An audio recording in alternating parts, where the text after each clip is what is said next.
This episode of the podcast has been brought to you by Sweet Cheetah Publicity. Sweet Cheetah is an inclusive, socially conscious PR collective that puts their money where their mouth is. They have a current roster of bands that reads like a greatest hits anthology. Brainiac, Catholic School, Jawbox, The New Amsterdams, Oceans in the Sky. I mean, the list goes on and on. They also do PR for record labels such as A La Carte, Arctic Rodeo, Steadfast, Rad Girlfriend, and so many more. How do they pay it forward? How do they put their money where their mouth is? By generating thousands of dollars in annual charitable donations to the likes of Women in Vinyl, Coalition of Communities of Color, the NAACP Legal Defense Fund, and many, many more. The man has the receipts. I've seen them. It is real. The artists, labels, and podcasts Sweet Cheetah works with are curated with an eye on working primarily with friends. You could find Sweet Cheetah on all of the social media platforms, be it Instagram, Twitter, Facebook. Just look for Sweet Cheetah PR and they will be there. He's been Tim, I've been Peter, and Sweet Cheetah has been beautiful.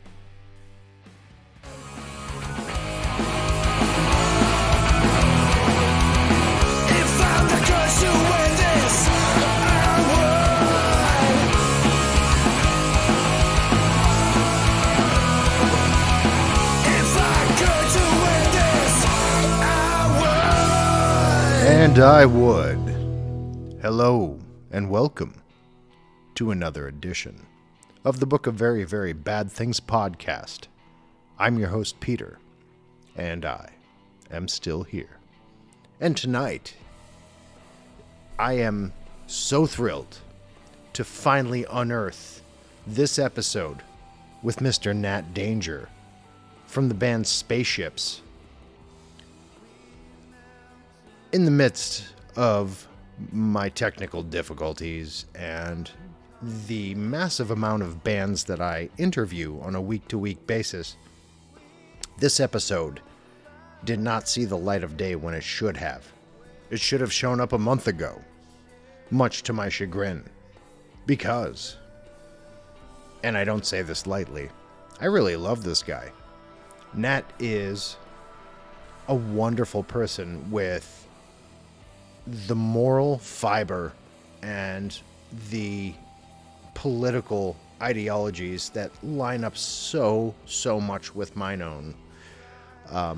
He is a Christian man who is incredibly pro LGBTQ+, which is something that is a rarefied condition in this day and age. I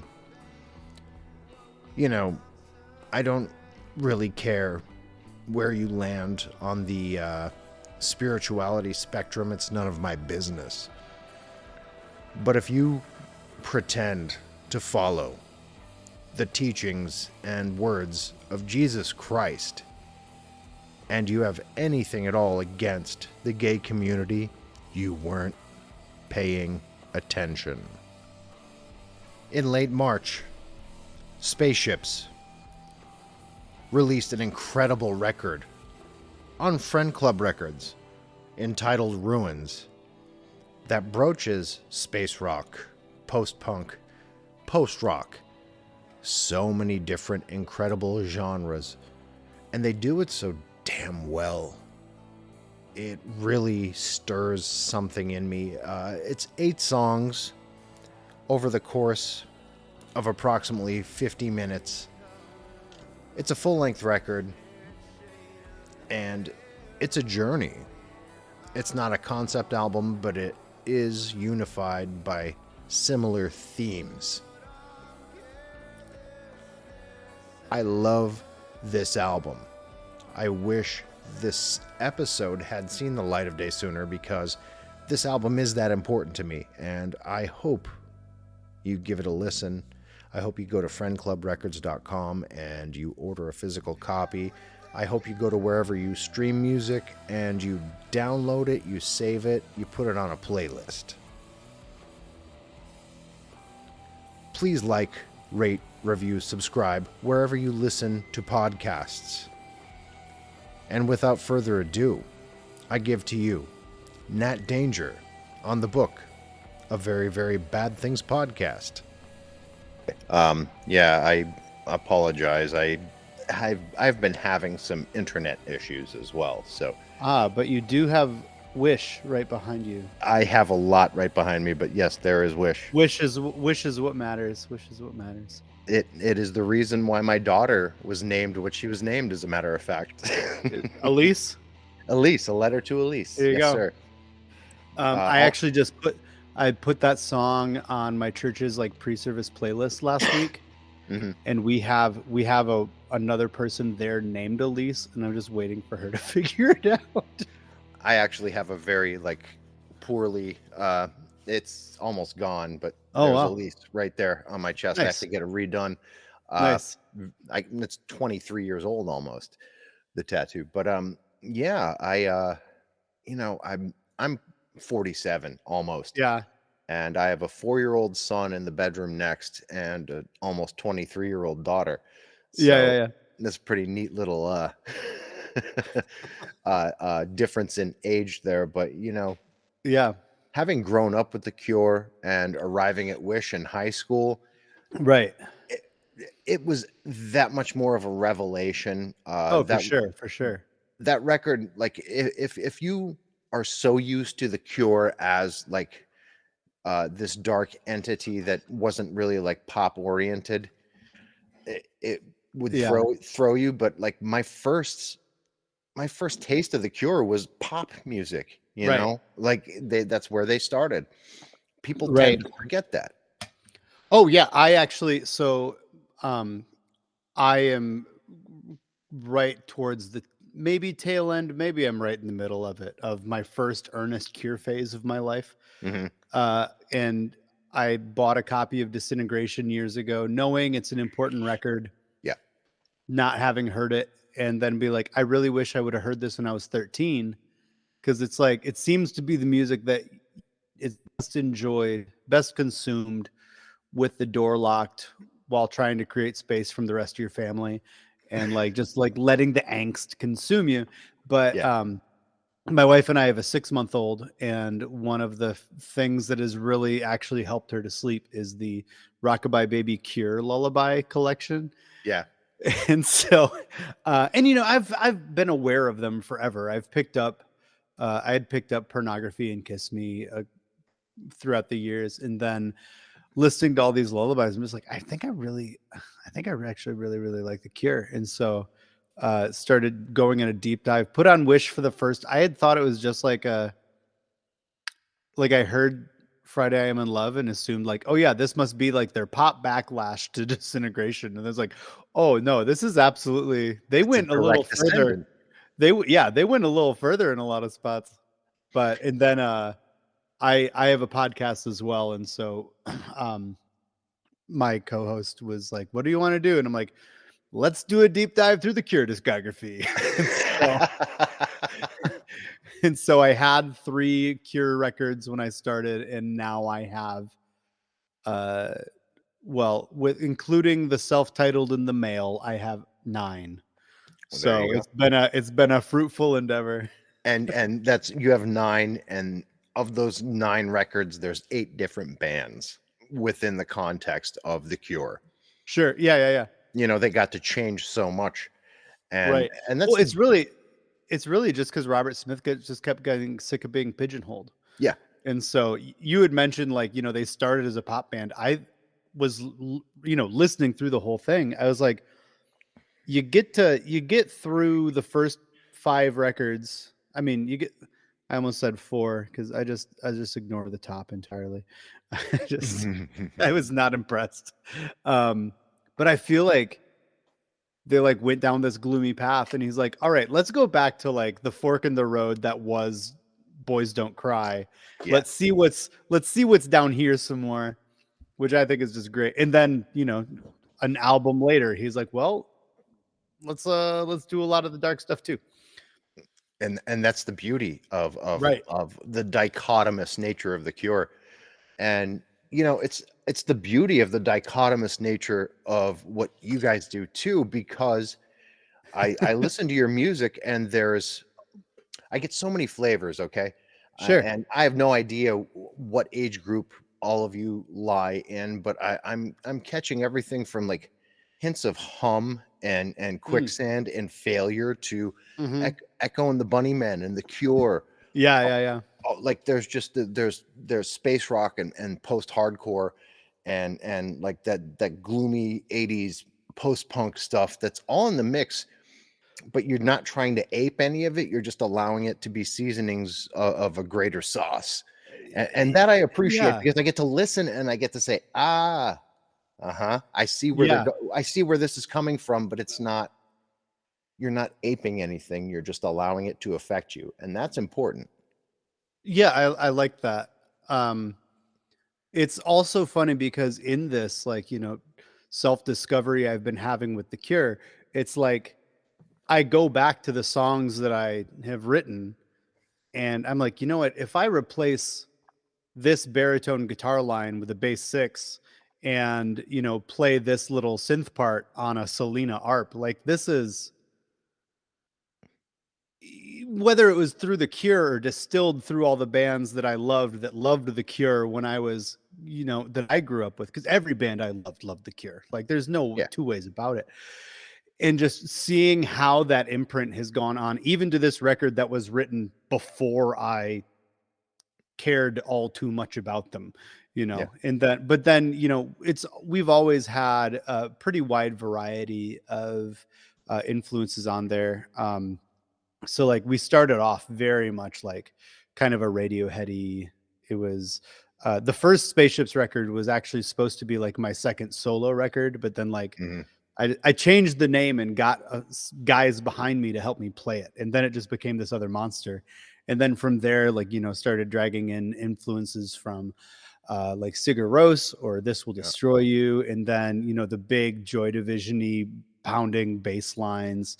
And then now probably the biggest shift that happened was in between the writing and recording of our second record, we all kind of realized that we were either all super into metal or getting into metal around the same time. And so the big thing for me was that Sunbather came out. Oh yeah. That was a super pivotal record for me, which I know is, maybe a really cliche. Why Deaf Heaven's fantastic. Oh no, absolutely. And so I had written off, like, I listened to a ton of, metalcore and stuff in high school. Yeah. And, got to college and like got into Radiohead and folk rock and, indie. Hey, the Mountain Goats rule, man. Yeah. I actually am just now starting down the Mountain Goats with Beat the Champ. I'm so not dug any further. I'm so not any further there. I think Beat the Champ that's a fun record. That's a motherfucker, that record. I'm a big wrestling fan, and so that's real fun. But no, but I had assumed, like, oh yeah, like metal is juvenile, whatever. I'm grown past that. I don't need any of that, And then Sunbather came out and you couldn't ignore it anywhere. Like it was on NPR was talking about it, and so I'm like, okay, fine. I'll give this record a listen. And the first time I actually read a review, I got as far as the words black metal, and then I just like closed out of the tab. And then it was like weeks and months are going by and I keep hearing about this record. And then I'm like, I go back to review. I'm like, okay, let me read this in earnest. And then it's like, okay, black metal, post rock, shoegaze. I'm like, oh, tell me this. And, that was just a huge entryway in expanding my mind of what heaviness could be and how those flavors could be seasoned in the sauce, as you said, in a way that wasn't like the, like, As I Lay Dying or something like that, or Atreyu, or like, the kind of like buddy metalcore. It's too broy. Like, I'm wearing a Sick of It All flannel. Like, I mean, and I'm saying broy, but like I grew up with hardcore, I grew up with Gorilla Biscuit, Sick of It All. It's not as broy as people think it is. But like when you get to As I Lay Dying and all that stuff, as much as like it's heavy and it's fun, it's broy. And it's like when jocks got into hardcore And I'm not Sure. okay. I'm not fucking okay with that. That's Yeah. the point where I was like, I'm out, I went from hardcore to like right when Radiohead, the Yeah. bands came out and, Oh, yeah, and yeah, all of that, like as an Anglophile, as a Smiths freak, yeah. or an Oasis head as well. This stuff, Sure. it just made sense to me. Right. But when Sunbather came out, I'd already been in a band that had kind of like embraced you know, the cross section of where Fugazi and Oh, like yeah. Mayhem meet, but Oh, we sure. didn't do it as well as they did. My Yeah, yeah, goodness, yeah. what a phenomenal Yeah. like they just embraced everything that was good about left of the dial music, Right. and Yeah. and they did it with an intelligence and Yeah. almost an austerity that made it speak to everyone. That's why it was on NPR. That's why it was Right. inescapable. You know what I mean? Yeah. Um, I think it makes sense as far as what you guys are doing as well. I can see how that could, kind of be congruent with your later work. But to me, what really shines through, and you guys may not have even been listening to it, but like bands like Quicksand, bands like Hum, Yeah. bands that, I were love Hum. innovators Yeah. in their fields. Yeah. Quicksand changed hardcore, so did Hum. Oh, for sure. Yeah. They made it into something that was like conducive to artistic thought and Mhm. interpretation. I listen to your music, I hear that stuff. Yeah. I hear bands like Failure, especially because they Right. were really toying with the space rock of it all. Right. Right. Right. Yeah. Fantastic Planets. Big, huge, Oh my great God. record. I saw them on that tour opening for Tool. Oh man. That's a what lineup? Yeah. What? Well, they were in a band together. The Replicants. Are you familiar? No, that's crazy. Ken Andrews and Kelly Scott and Oh, oh boy, I'm trying to remember. It was two members of Tool as well, and they did a handful, like maybe like 12 or 13 covers that like went through like the Beatles, David Bowie, all the way into yeah, like T-Rex and stuff like that. sure. And they named themselves the Replicants for two reasons. One, they are recreating songs of the past, but also an ode to Blade Runner. Right, of course. So, I mean, that tour caused that record. And That's it's not even wild. on streaming services, but if you can ever like search YouTube for the Replicants, Yeah.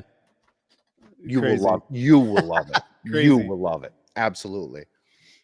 But if you could kind of take me back to like the the zygote of this band, like your first iteration. You'd said it was like your second solo album, essentially, right? Yeah. So I had this record that I'd worked on through college. Finally was released like the February after I graduated, called The Sparrow and the Whale. And it was like kind of like a lo-fi folky thing. I really didn't have the like intelligence to describe it in that way at that point. Like I had just become aware of like Neutral Milk Hotel and stuff like that by the time I was releasing. And it's songs that I had been writing all through college. I think most of them were like 2 or 3 years old by the time that it was released. And that was actually what was released was like the second draft of that album. I got a MacBook and redid the whole thing in GarageBand because the old freeware Windows program I was using was just terrible. And so redid all these songs and moved in with a friend in Chicago who had like this huge record collection and was super into like post-punk and krautrock and shoegaze and space rock and all that, and like exposed me to Can and Sonic Youth and Joy Division and New Order and Bauhaus and all these really Sun Ra was another big one. Oh, nice. That he I had think, on all the time. Kraftwerk was. How about Chrome? I have a feeling you listen to Chrome and all of that. Maybe at some point. There was just so much on the turntable all the time. Kraftwerk was another big one. Oh yeah. Just realizing it was like something that because electronic music is everywhere now, Yeah. but hearing something that actually sounds like it was created by machines, but was still so organic in a way, was just super great. And so that really influenced the production of it, and then also kind of changed the stuff that I was writing for the next thing. And so the next album that I was working on, it became like a big, massive, like 70-minute concept album almost. And not like a, concept, but like very thematically united album that was very much like in the line of like Radiohead's Amnesiac, or like Embryonic by the Flaming Lips there, which is like the really, really dark, really grooving record that they have. It's man, I wish that they would do more of that. It's the antithesis of the Soft Bulletin. Yeah. I love the Soft Bulletin. I love both of them. Yeah, those are my two favorite Flaming Lips records. Yeah, but just was so like in my head. I was working on this record for 3 years, and there was a lot of change going on. I'm moving home, I'm getting married, I'm moving out, I'm getting a new job, I'm getting laid off from that job, I'm going to another job, and whatever. And it's like all this different stuff that's going on, and kind of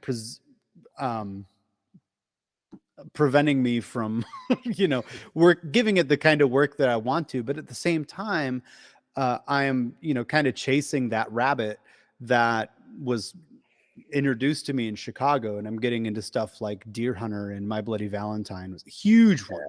My Bloody Valentine was a massive.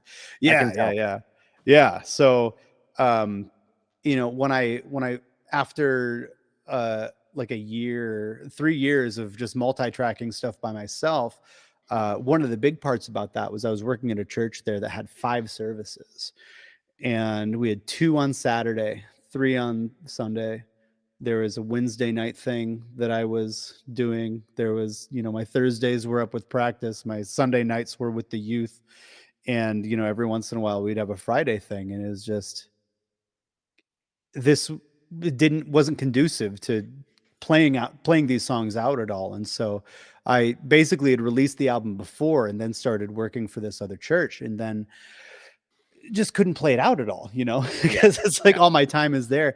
And so there are some friends of ours on staff who were going to start a new church, which is 10 years ago now. And it was like in a meeting when we were talking about that, I'm just, preparing for this album to come out, and also preparing to start this church, and looking like, all right, we got one service. That's it. That's all we got. All right.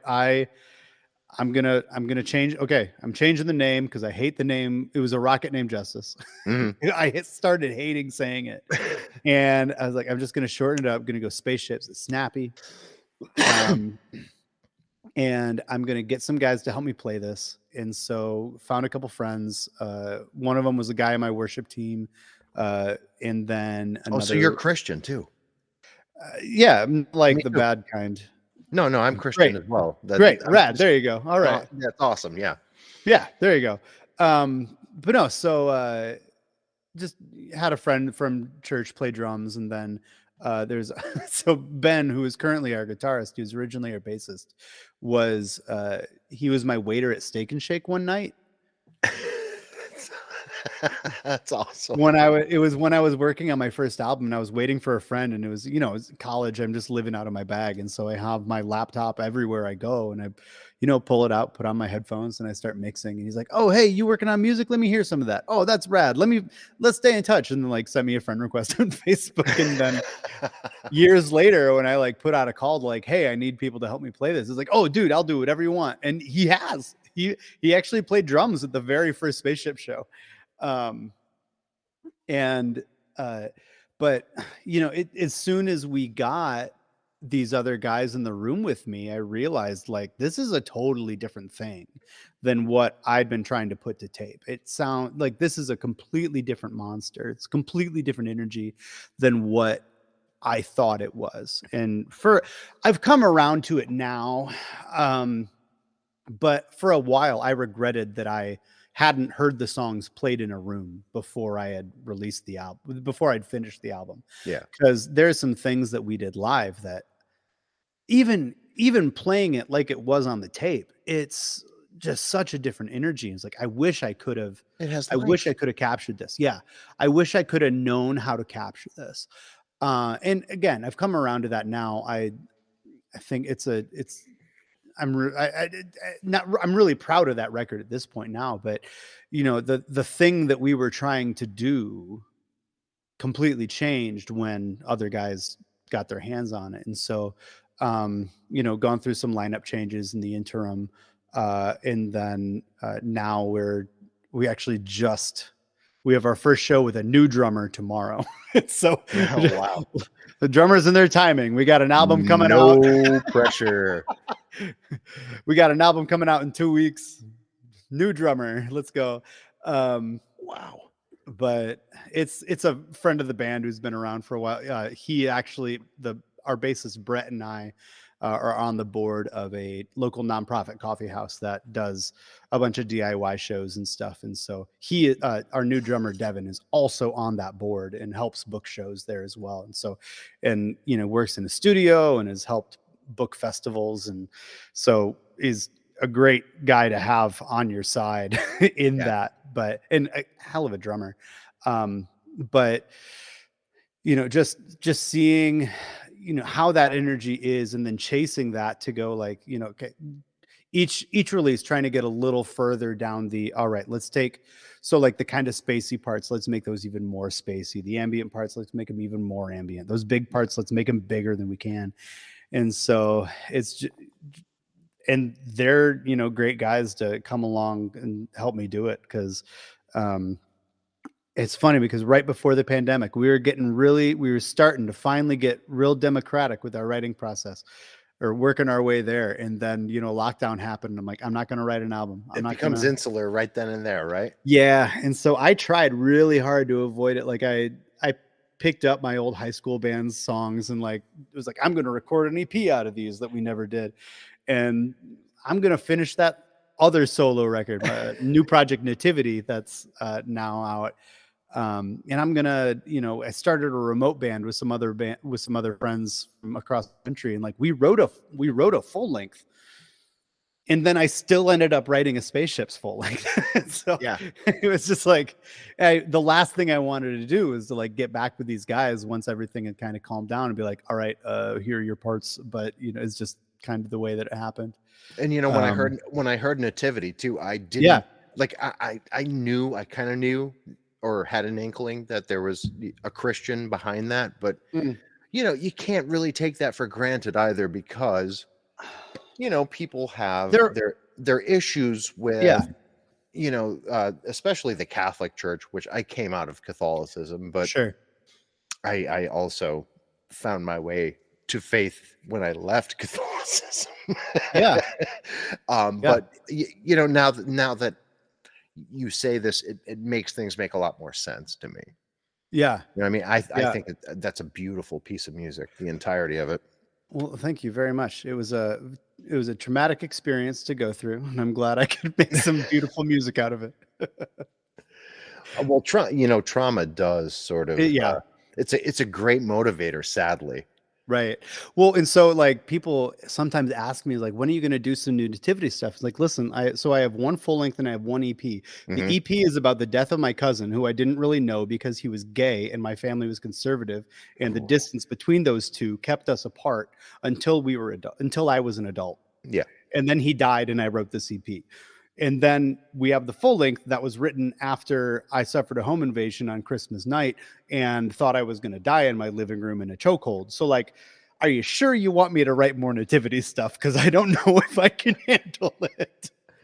I hope you could just write Nativity stuff and it's not something, completely and utterly traumatizing, because right. It's all beautiful. Yeah, it's really, honestly, it came out of a place where Spaceships was going, and because the Nativity full length that exists now was written maybe 8 years ago and finally released 2 years ago. So, but what had really happened was that, we were playing some shows and we had, hit the ground really hard to learn these songs in the album, start to write some new stuff. and then get to the point where we were like playing around town a bunch, played some local festivals, and then just everybody got super busy. Our drummer was working 60, 70 hours a week, and then Ben was working 2 jobs trying to save up money to get married. And it's just like, I want to work on stuff, man. I want to work on stuff. And so I just was like, here are a bunch of riffs that I'm sitting making on a open tune guitar. So let me see what I can do with these. And then I had a home invasion and thought I was going to die. And so I was like, oh, there are the words. I found them.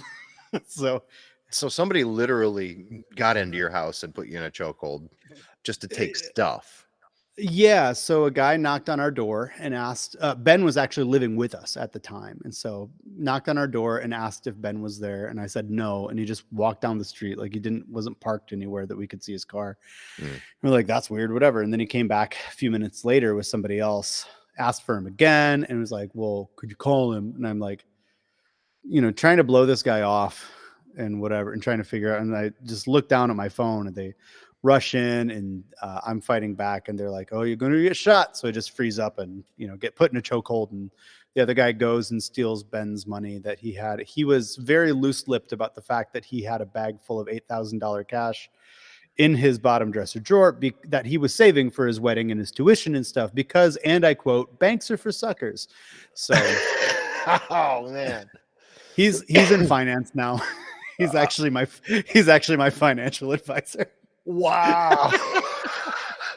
Can we talk about your finances? Well, I'm transferring my Roth IRA right now. But they weren't there for you then. They were after. No, they were just there for the money, and I think the first one was just making sure that it was the right house or whatever. But yeah, so but it was snowing too, so like my wife hid in the basement and called the cops, and they just followed the tracks over to the guy and like tased him while he was trying to climb a fence, and so he buckled over the fence, and then a dog bit him. So I was like, wow, all right, okay, God is good. I got to surely he will smite the wicked. Well, listen, I have to just, and it's nothing to do with anything, but I recently just, and it's nothing compared to what you just went through or spoke about going through, by the way, but Tim from Sweet Cheetah, it's one of my best friends. I just texted him about this morning. Last night I had to go and get my windshield replaced, and it was $500 deductible with my insurance, and I was bemoaning that, but I spent this money, got the windshield replaced, and within 30 minutes, I'm a plumber by trade, my neighbor's knocking on the door saying, listen, I just had my hot water line explode in my basement. Oh, geez. Could you please come over and help me out? I said, absolutely. I go over, I solder in 2 joints, very simple, very quick. I come home, and there's that amount of money in cash in my tool bag. Wow. There you go. God is good. There you go. It's I know it's whatever, but God is good.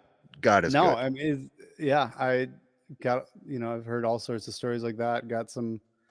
Yeah, I bought a van on Craigslist on my way out to the Grand Canyon after my own car broke down, and then broke down several times and was rescued in the desert by literally the next car that passed us. And so I got some and got back home on that $800 van. So I've seen. Yeah, there's just, you can't really call it an according to Hoyle miracle, but there are signs. And up to something. Up to something for certain. Yeah. But when is this new record coming out? It is out March 24th, which is coming way fast. God, it's 2 weeks from tomorrow as of the recording of this podcast. So wow. I think it's the first time that I've realized it's that close. Now, are you self-releasing this? Do you have a label behind it? What's going on with that? We are releasing it through Friend Club Records. Oh, nice. They did the single, right? The split single? Yeah, Spilt. Yeah. And then they also did the split that we did with our friends Analecta. They did our last record, Pillars, as well. Did a cassette for that, did distro and the vinyl. And Rob's a good friend. We've been in a group chat together for 5-ish years at this point. And, you know, even before pandemic, like we all met in like a Facebook group on about like Midwest emo. And there are just some of us who just got real close. And so we're in this, you know, with, you know, 5 or 6 other guys. And a bunch of guys are in, you know, have been in bands or are in bands. And so, and Rob has for years just been like, you know what, I don't have talent, but I would really love to like help people release, like who have talent at some point. And so he'd been kicking around the idea for quite a few years. And then the pandemic hit and he was like, I got nothing better to do. So we launched a small run cassette label and started off just like putting out music from people from that same Facebook group. And, you know, it's just grown to the point now where I believe that our record is FCR 101, which is insane to have that many releases in 3 years. Well, and so it's just been he's been a really great partner for us throughout the time. And, you know, it's one of those things where we have no intention of, you know, pressing 5,000 records and going on huge international tours and playing stadiums, whatever. Like, we all got kids. We've all, you know, got jobs. We've got obligations here that, you know, we're pretty all right. We just want to like play some write some songs, record them and get them out to folks and, you know, play a couple out of town shows a year, whatever, like maybe some short runs here and there. But he's been a real great partner for that, to help us reach that ambition. So. And when you look at it, you're in fantastic company on that label because I mean, you got Wet Tropics, that's John Reba. So I mean, come on. All the way to like, oh man, there's some like heavy duty, like metalcore greats on that label. and it's just such a great mixed bag. Like no stone is left unturned insofar as like anyone who loved or enjoyed hardcore and punk in the 90s. There's something there for you. It's like the entire like punk and indie diaspora is on display there and like full regalia.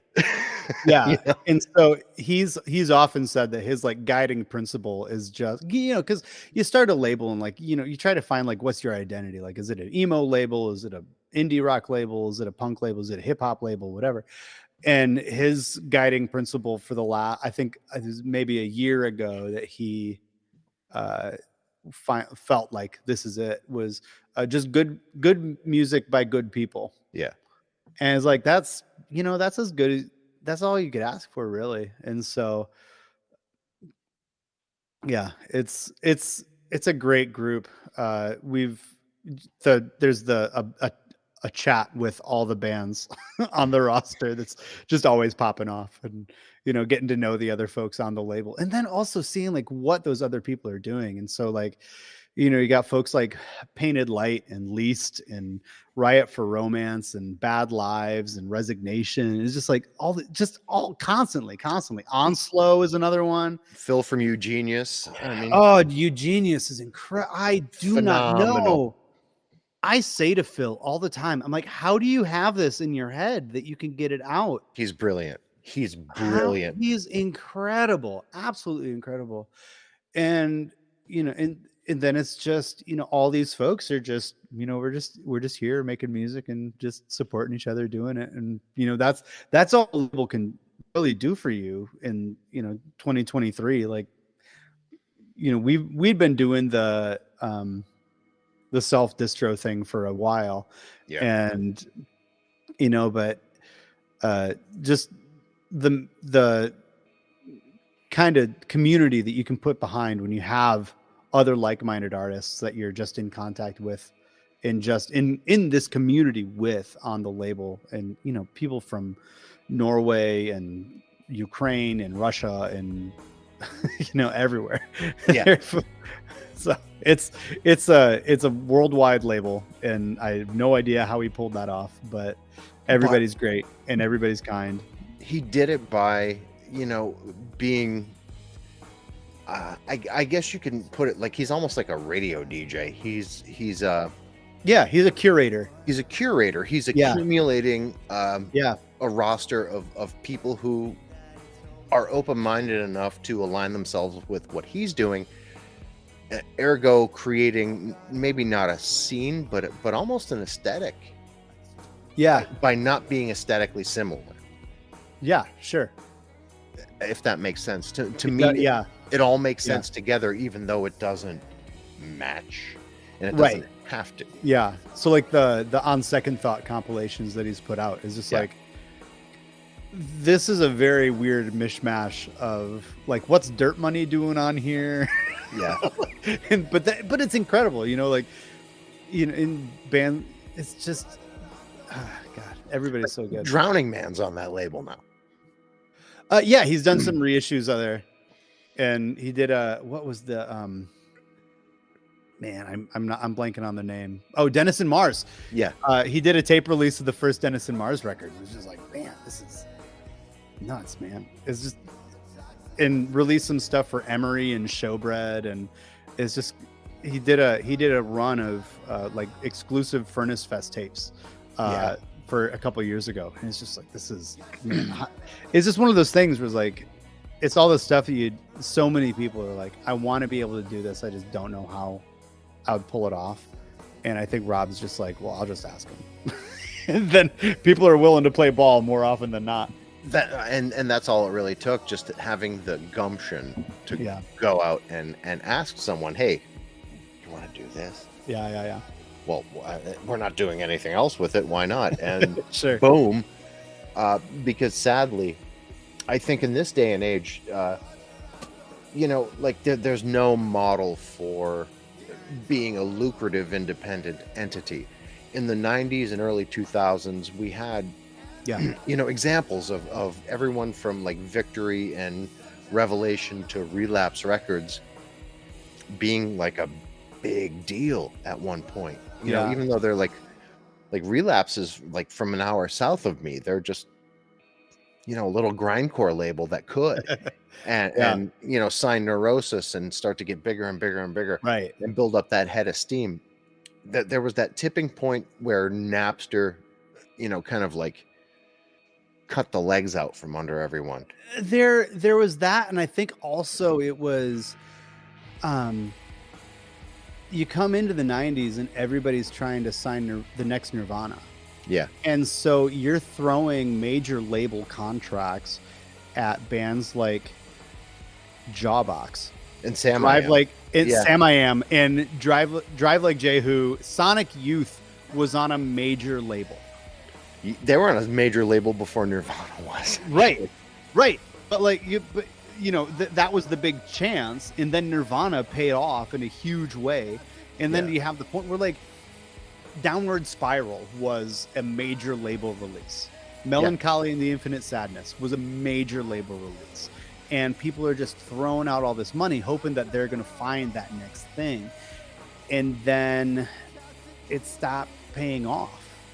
There wasn't a next Nirvana. It didn't happen. And so all the labels were like, nah, whatever, we're going to go back to boy bands and girl groups and whatever. And so and Jawbreaker Dear You, which is an achievement, completely had the inertia taken out from beneath it because it didn't move 1 million units, but it was still like, I remember the day it came out, buying it on blue vinyl and like just being in love with this record, because I've been in love with Jawbreaker since Jawbreaker's been Jawbreaker, and looking at it and just being so in touch and in sync with the existence of this record, and it just withered on the vine. That's the bad part about the big indie boom of that era. Right. What's great about this era is, sure, you may not sell 5,000 copies of your record, but if you sell like 2,000, the 2,000 people who buy it are really going to like it. It's not going to sit there and just fester. It's going to be a part of their lives. It's going to be a tactile experience. They're going to spiritually connect with this in a way that your fair weather fan who just Right. like, I just like what I hear on the radio. They're Sure. not involved. They're actually Yeah. cut. They're not cool enough to be involved anymore. Yeah, I mean, we're only pressing 100 copies, so think of Right. how intimate that's going to be. But I know it sounds minuscule, but in all actuality, there's an avenue for it, and it makes it special. Yeah, and I think that part of that is the monoculture has kind of evaporated. And Yeah. so, even 10 years ago, everybody's going to the theater and watching the same movies. Everybody's hearing the same songs on the radio. Whereas like, now like you hear about somebody like Bad Bunny and you're like, who the hell is Bad Bunny? And they're like, oh, he's the most streamed artist on Spotify in the world. And you said, in the world, this guy that I've never heard of is the most streamed artist in the world. Yeah. How did, and there's a sketch on SNL a few weeks ago that was like kind of like a movie and trivia show and skit, and it was basically this whole thing. It was like, all right, this Netflix show stars whatever in this description, and like, is it whatever? It's like, no, I'll give you a hint. It's the most streamed title on Netflix. And it's like, nobody knows because there's just so much content on there. Yeah. And so it's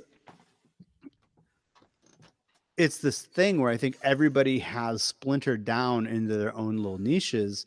And, I last year trying to put together a year-end list was insanity. And, I have tons of friends who are making their own year-end lists, all like music nerds as big as me. Mhm. And, well, maybe not as big as me, but also music nerds. But, everybody's talking, even making like top 20s, top 50s. I made a top 50 last year, which is the first year I've ever, it was an insane amount of music came out. And I'm looking at all these friends who like, we're into the same stuff and we maybe have 5 records in common. Wow. And it's like, how did I not even hear of all the stuff that's on your, like we have the same top 5, but then everything under here is like, and it's not like the top 5 is like super, my top 2 were like Holy Fawn and Brutus. Is like, those aren't exactly like unit movers as much as I love both of them. Yeah. Like they're not household names. They're not making the Billboard chart.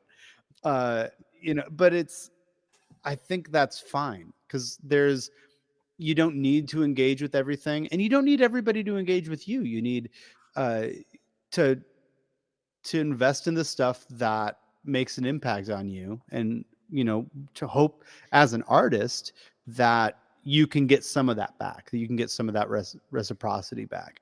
So, well, and speaking to that, I think the model you're currently using, it is going to imbue that reciprocity because it's a very limited opportunity to have that tactile experience of owning, like having it in your hand, like the physical copy exists in your world. It's not ether. It's not just listening to it on a streaming service. You have it. It's yours. Right. You get to look at it, smell it, whatever. Yeah. That used to mean something, especially to my generation, being that I'm like way closer to 50 than I am to 40. But you know what I mean? Like we look behind me. I have over 7,000 pieces of vinyl in my collection that I've been collecting since the mid 80s. Yeah. But like I fetishized that. I always did.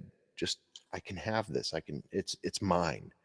There is no escaping the fact that this belongs to me. I will always have this. So that got lost along the way. So of course you're not going to be able to sell so many physical units, but the people who do are going to feel the same way that I do. Yeah. And that's a very, very beautiful connection to another living spirit. Yeah. You know what I mean? And that can't be lost on you as a fellow musician. It's not lost on.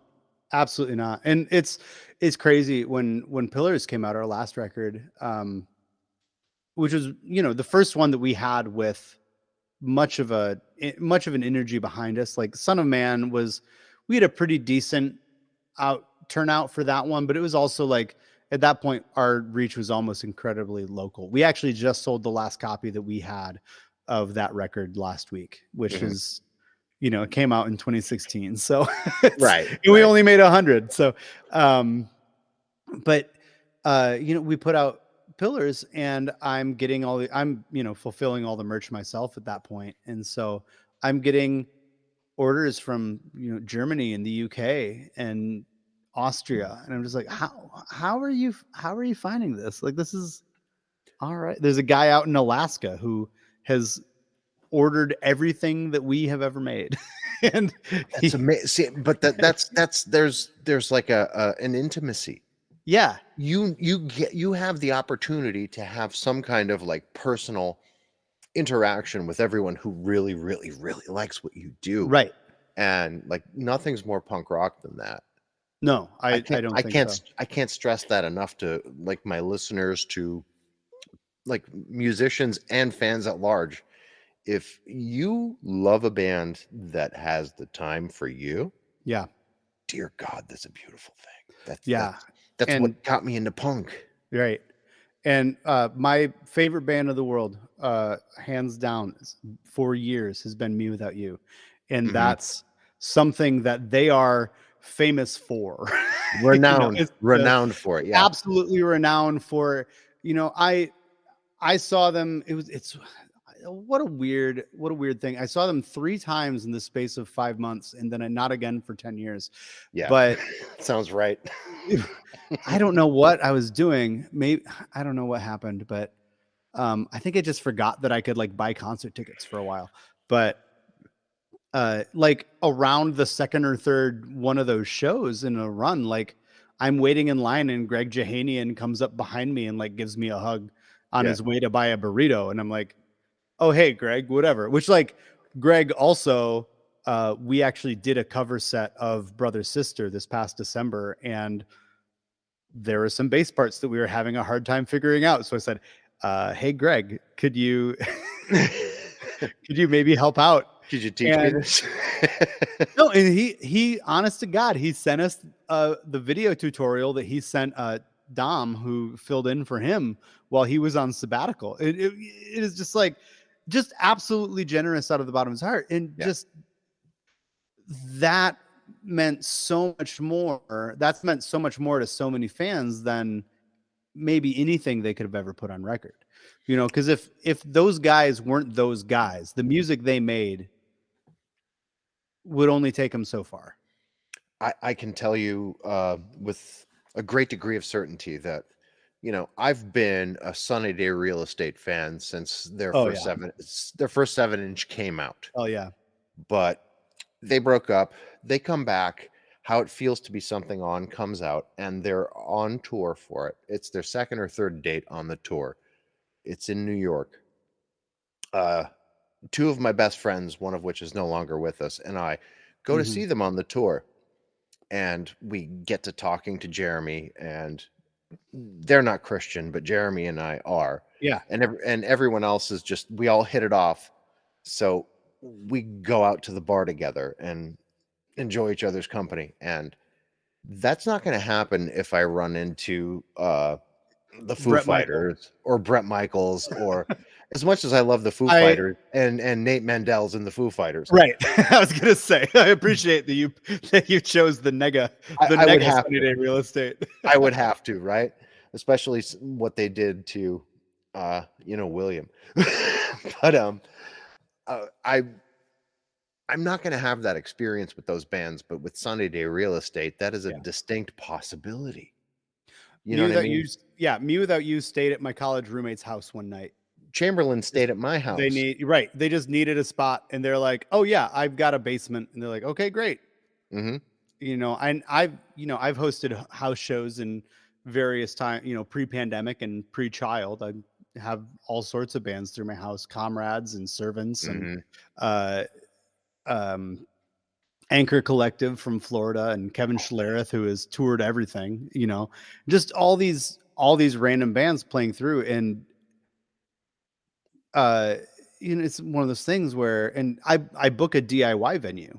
I Yeah. had mentioned before, and these aren't like, maybe there's some big names that we're going to get down there. Like, we know the guys in Cloakroom, Mhm. they live near us, and they're a great band, and so we're going to try to get them over here. But also, it's like the guys who are going to sell if 200 monthly listeners on Spotify or something like that, and they just need a spot on the night. I was like, yeah, absolutely. Like, this is where I want to live, Yeah. is with these guys.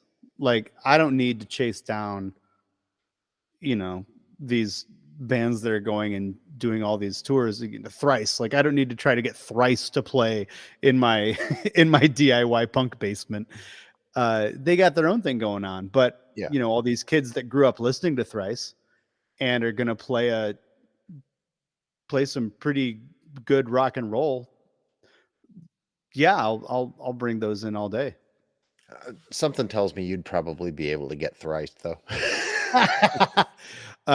So this is an exclusive. I'm going to drop this exclusive bit on this podcast. Okay. Our very first, so Spilt features Ryan Osterman from Foley Fawn. Absolutely thrilled that we could get him. But I will say he was our second choice, and our first choice was Dustin Kensrew. Oh yes. And I found I have a friend who knows their live manager and kind of passed it along the pipe, and it died with the live manager. He was like, he doesn't do that. That's a shame, because But what's funny is that then Ryan ended up being on the Artist in the Ambulance Revisited. yeah, So now we're only a degree apart. that's your 6 degrees of Kevin Bacon right there. Yeah. Yeah. And I have to say, like, that first Dustin Kensrew solo record is utterly gorgeous. Yeah. It is utterly gorgeous. Yeah. Nothing to do with us, but it is beautiful. But like, Yeah. with everything that like you're doing though, like, this isn't like, you're in a very rarefied position to affect, not just the lives of like punk rock kids, but culture in your area. That can't be lost on you. That you're, Oh no. in tune with that. And with the new record coming out, I mean, to still be that vital at this point in your life has to be invigorating. Well, it was until you made me think of why I might not be this vital. You are this vital. I'm not. Listen, I am not. At 47 years old, I am not doing all that you're doing for the music community. I'm doing a podcast. I miss my band. Yeah. I haven't seen Yeah. them. I can't tell you how long. We're still a band. We haven't broken up, but we haven't done anything. And like Radiohead. Like Radiohead. I'm just Yeah. raising my kid, being ridiculously in love with my wife, and just living life. But yeah, no, man. and so we're out here in South Bend, Indiana. It is right at the, like, if you basically take Indianapolis north and you crash into Michigan, that's South Bend right there. Yeah. I grew up a quarter mile away from the Michigan border. To give you a sense, and it's like this weird kind of isolated pocket from the rest of the state, because it's Indiana is often called the middle finger of the South, and it is in a lot of ways. But South Bend is a pretty progressive town, not necessarily always politically, but in the people who live here. There are some incredibly effective and active organizations in the area, and also a ton of artists in various mediums. And so it's not a huge town. We have a population of 100,000, and there's kind of a conglomerate of cities where, that are just kind of all around operating as one community. There might be 300,000 around, like, close by, if you look at all those, but it's in that sweet spot where it's still really accessible to do things. Like, my wife and I have this year we're actually not partnering with the city as much as we have before, but we have organized an arts and music festival in a nearby park by the shop that she runs, with the parks department actually approached us to do this because we had been throwing it in our parking lot, and we've been doing this every year with almost exclusively local artists and musicians. The first time I did it, everybody lived within 2 miles of the stage. That's phenomenal. All the bands lived within 2 miles. But so it's small enough that it's accessible to do things. And like, things aren't, you can call up a real estate agent, be like, hey, can I use this area for a day for whatever?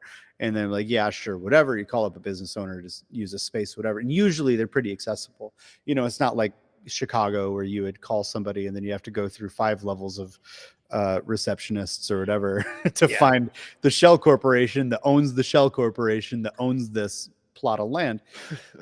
But at the same time, there's enough people here and enough talent here that you can build something, and we have helped build something thriving and vibrant that is unlike just about any place I've ever seen. And so, people always talk about Austin and Portland, but it's been a long time since Austin and Portland have been commercialized and corporatized and commodified. And it's Silicon Valley Part 2 at this point. Yeah, exactly. Over there it is. Right. But we're in this place, and we're not necessarily on any lists of best art cities in the country. I think we actually were. I think we were like in some top 25 list for artists or whatever. But there is this absolutely vibrant community that's thriving that wasn't always here, and it was pretty intentionally built by a few friends of mine that I was lucky enough to move home from Chicago to help them do what they were doing. Yeah. And now, one of those people was our friend Patrick, who is for a long time been running this DIY space on his own before he invited us to help out on the board this past year. And some other folks who are local artists, our friend Jonathan, who is a fantastic artist who now lives in Chicago, but it was cheaper for him to buy a house here and use that as a studio on the weekends than it was to rent a studio in Chicago. Of course. Of course. And we're only 100 miles away from Chicago. It's not like it's a big drive, but and then we have just, and that's just been growing. And so we started doing stuff 11 years ago, 12 years ago, saying people like, what, I think there could be a really strong community here if people stuck around and invested in it.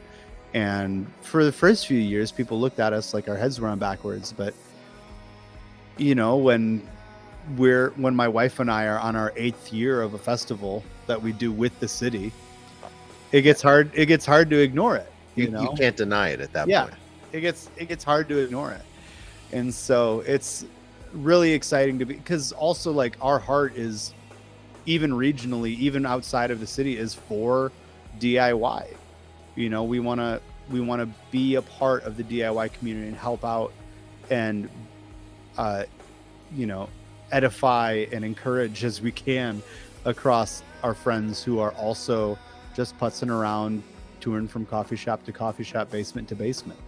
So and like, your state is not a stranger to this sort of vibration, because Chamberlain's from there. Like, we have so many examples of great bands from that general area. It doesn't seem far afield for me, but I've been through there. I've been to shows in that area. Yeah, it makes sense to me. I think what I would like my listeners especially to know is that these scenes, these movements, these bands are from places that you're not maybe 100% familiar with. Yeah. But like, it's still vibrant and thriving and an accepting and beautiful place for people to exist in. And this could be your hometown too. Yeah. You just need to invest in it. Yeah. And you don't have to invest money. You just have to invest maybe yourself in it first. Yeah. It's getting into the community. Yeah. It's getting in and getting to know the other people who are like-minded, the other people who could help what you're doing, the people who you could help what they're doing, and mutually build each other up. Yeah. So, and it's going to be like really, really interesting to hear what this new. I haven't heard the new record yet. At all, but I'm really interested to hear what's going to happen next, because if I'm gauging it correctly, which I'm probably not, but from the past 2 records into the most recent and now I'm feeling like you're going to get a lot more artsy on the new album. That's my prediction anyway. Yeah, because you went heavy. You went heavy. You went. Yeah. You went from a place like it got more aggressive, and you know, you started to feel yourselves a little bit more, and then it got heavier, which added a great dynamic to the sound. Where do you go from there? You have to have the, you know, heavier, the heavier, but like the deeply, like you're gonna go into yourself at one point, and like. We've seen the Smashing Pumpkins do it. We've seen Pink Floyd do it. Like, we've seen The Cure do it. We've seen The Cure do it multiple times. Yeah. So one thing that's interesting about this record is that it's the first record since I've had other people playing with me that hasn't been tracked live.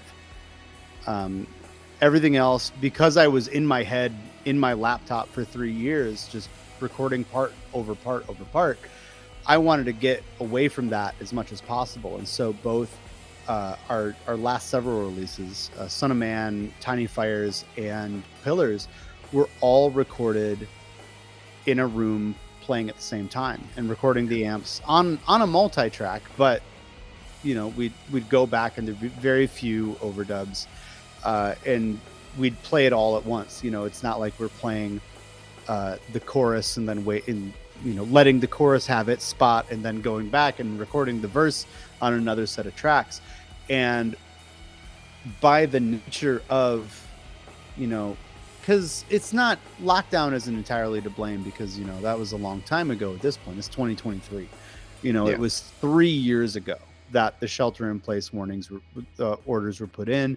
And then, you know, it's been 2.5 years really of being able to get together and do things. But in the time that we were away, you know, people kind of had their own lives. And so there's some job switching that happened. Our Ben has 2 kids now. He had just had his first before the pandemic hit. And it just the situations that we're in, the schedules that we're in, it's become a lot harder we had finally gotten like a weekly band practice on the books. Nice. At that point. That's not easy. No, we had finally done it, and then lockdown came, and now it's so hard to get everybody together. And especially with the drummer that we were working with when we were recording the record, the one that has just left the band, it was so hard to get work schedules to line up with everything. And so I recorded each part individually with each guy. And so we would, you know, we would sit down one-on-one and, you know, kind of come up with a part for the section. And then we'd record a few takes of that. And then we'd go to the next section, workshop a few parts for that. And then we'd record a few takes of that. And then we'd go back, and we did this for all of it. And so one of the things that it did was it gave an eye for detail that hasn't been there. There are a lot of times where, you know, we had some marathon writing sessions before we recorded Tiny Fires and Pillars in the same 2 weekends. Oh, wow. And it was just this marathon. You know, our friend Dave came up from Nashville, and he, you know, we set up in my office and the drums in the living room and recorded everything. Amps were in the guest room, in the bedroom, and, you know, all scattered around the house. And we just slammed through this. And we had a month or so where we were just getting together once or twice a week and learning all these songs and just kind of hammering through and some of them were, I don't want to say rushed, but they were, there wasn't a whole lot of time given to each part. Well, yeah, it could be you're under the stress of constraints. So it's, yeah, and maybe there's a little bit of like a session man sort of feel to some of what they were doing, but there are some things that I didn't really hear until I was on the record, and then I was like, "What, Ben? What are you doing over there? Like, what is that?" But so here, like, we're able to get feedback in real time for each part, and then really dig into that. And one of the other things that allowed us to do is I realized that, I can do overdubs now. So there's some more layers on here. There's some more synths. There are some acoustic guitar tracks that are hidden in places that you might not expect it. Well, I mean, when you add an acoustic guitar track, it makes all of the electric guitars sound that much heavier. People don't understand that idea, but like every really, really hard hitting, like from Black Sabbath all the way up. Yeah. There's an acoustic track hiding behind that guitar track that Tony Iommi did not tell you about that makes it that much thicker. Yeah. And there's an alchemy to it. Right.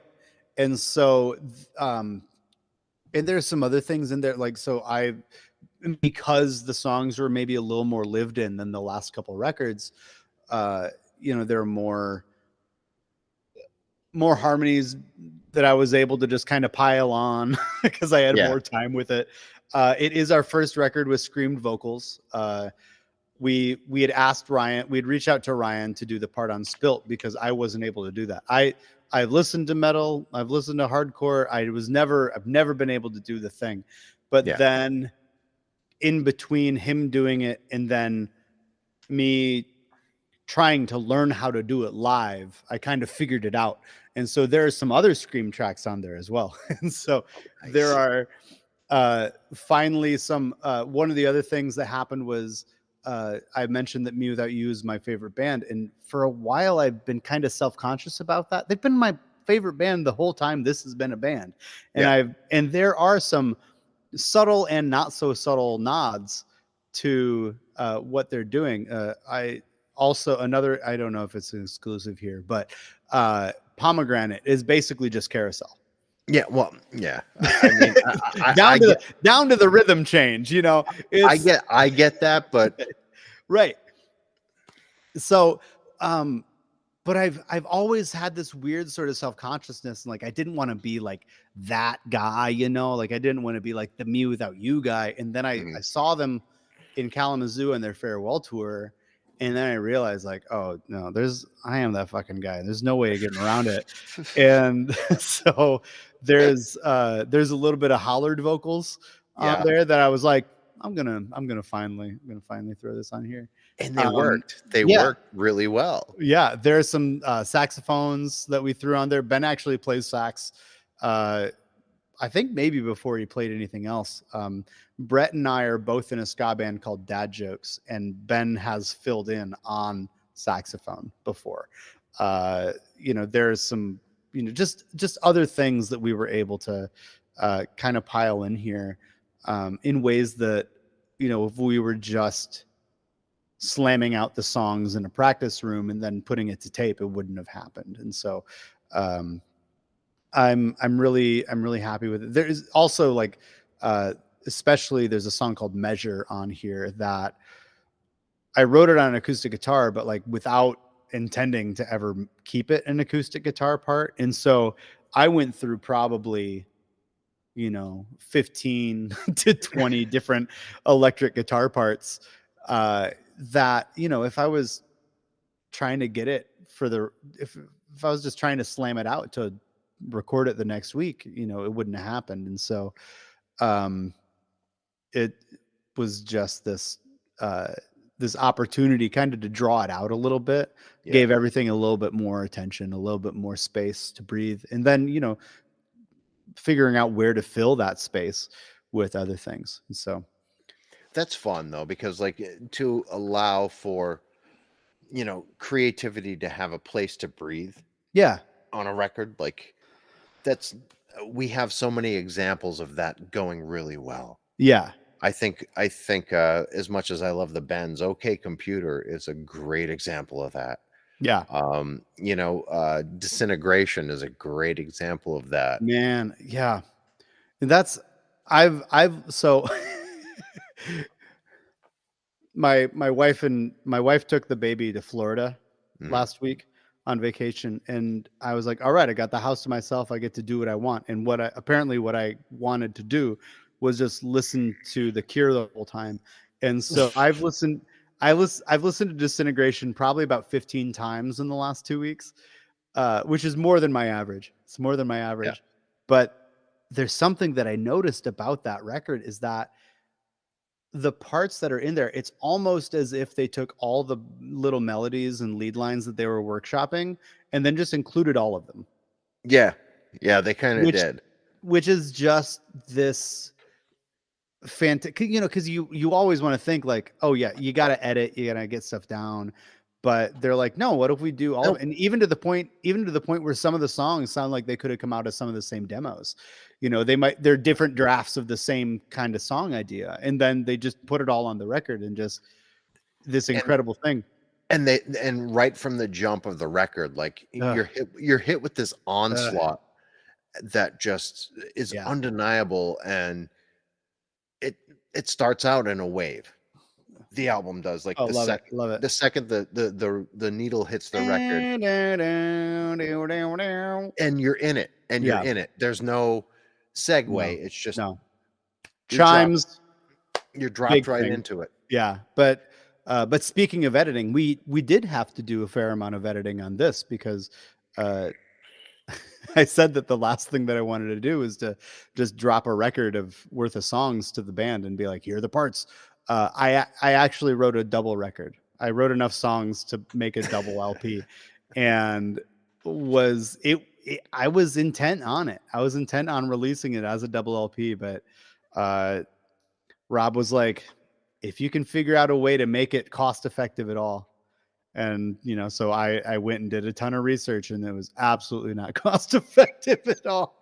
And so there's a fair amount of songs that, will likely make it onto later releases. But that kind of stripping down, it's, because everybody does that, almost traditionally you would write 30 songs and come, and then you'd strip it down.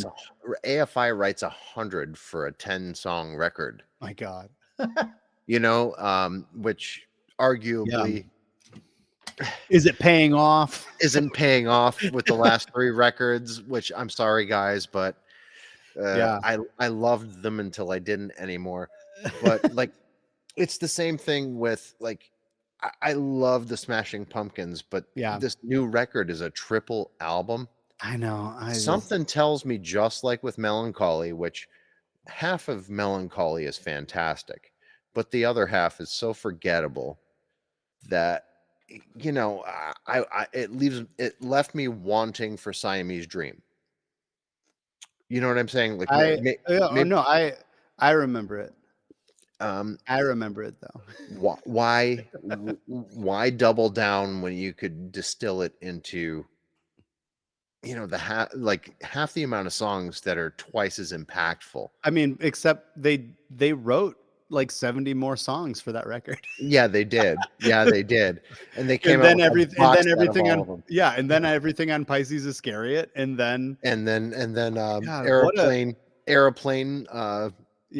Whatever it was called, the box set. Man, what a lightning! That's just lightning in a bottle right there. Well, that's prolific. That's just prolific. But it's really the first time that we've done that. There's always been songs that we'd leave off the track list and we'd come back to later, but it's never we write a big bulk of songs and then just release 8 of them because our songs are long, and so we have to cut there's only 8 songs on this, but they're all like 7 minutes long. I have to commend you for that too, because having played in like a lot of hardcore bands especially, everybody has this rule, like, if it's over 2.5 minutes, it's too long. And, there's a big part of me that comes from, like, Pink Floyd and T-Rex, where, Yeah. like, let the song breathe, let it happen. Yeah. What's wrong with the 5-minute song or a 7-minute song? That's why Yeah. I love Neurosis so much, because Oh, they yeah. have 15-minute songs that feel like you're in them for 2. Right. You know, Yeah. Or let it be an disintegration experience. again, Or disintegration again. Let the song be an Yeah. experience. And I'm never left, kind of like waiting for the song to end with you guys. Yeah. I'm all like, it always makes sense and it always feels appropriate. So I'm never, kind of thrown off by a Sure. time length. Well, I'm in it for the journey because yeah. it's a good experience. I like what I'm hearing. Appreciate that. And part of that is just because we're playing them so slowly. So You don't always have to play fast. It I just has know to be our good. our old drummer, there are a couple songs like, can we speed the tempo up like 15 BPM? Like, no, man, come on. Like, let's listen you to some sludge metal and then Yeah. you'll figure it out. Listen to Acid Bath, man. They wouldn't go that fast. Listen to Melvins. Yeah. Listen to Thou, It all comes back to the Melvins anyway, so just let that happen. Let that wash over you. They got a full a major label deal in the 90s as well. So Oh, yeah, and that's another Kurt Cobain he produced the record, which he didn't produce. He was there for 2 songs, but he was their roadie, so I guess it makes sense. there you go. But wow, another game changer. You wouldn't have Pantera without Melvins. You wouldn't. Kind of makes it not worth it.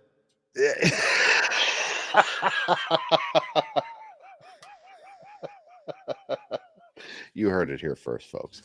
But there, like, there's always that key. You know what I mean? That Yeah. sound, that band, that thing. Who do you think that band is for you? Is it Me Without You? Well, like that's at the core, because for me, even though like every band I've played in, with the exception of the one I'm in now, is very aggressive, very brutal, very sludgy, like the Melvins, like Neurosis, like Godflesh. But the the 2 bands, I should say, that really are the impetus, the zygote of what makes me me, is the Rolling Stones and T-Rex. Yeah. Especially for my age, like Yeah. that's what my parents were listening to, with the Doors and Black Sabbath as a backdrop, but it was really the Stones and T-Rex. And those bands have nothing to do with what I did, but they're still there. They're still a big part of it. So I guess what I'm trying to ask is, like, your younger self, your initial music nerd, who was he into? What was his addiction, his vibe, his band? From you talking the earliest days? The very beginning. Very beginning. I really didn't care about music at all until there are two things. I didn't care about performing music or playing music at all. I hated music class in elementary school.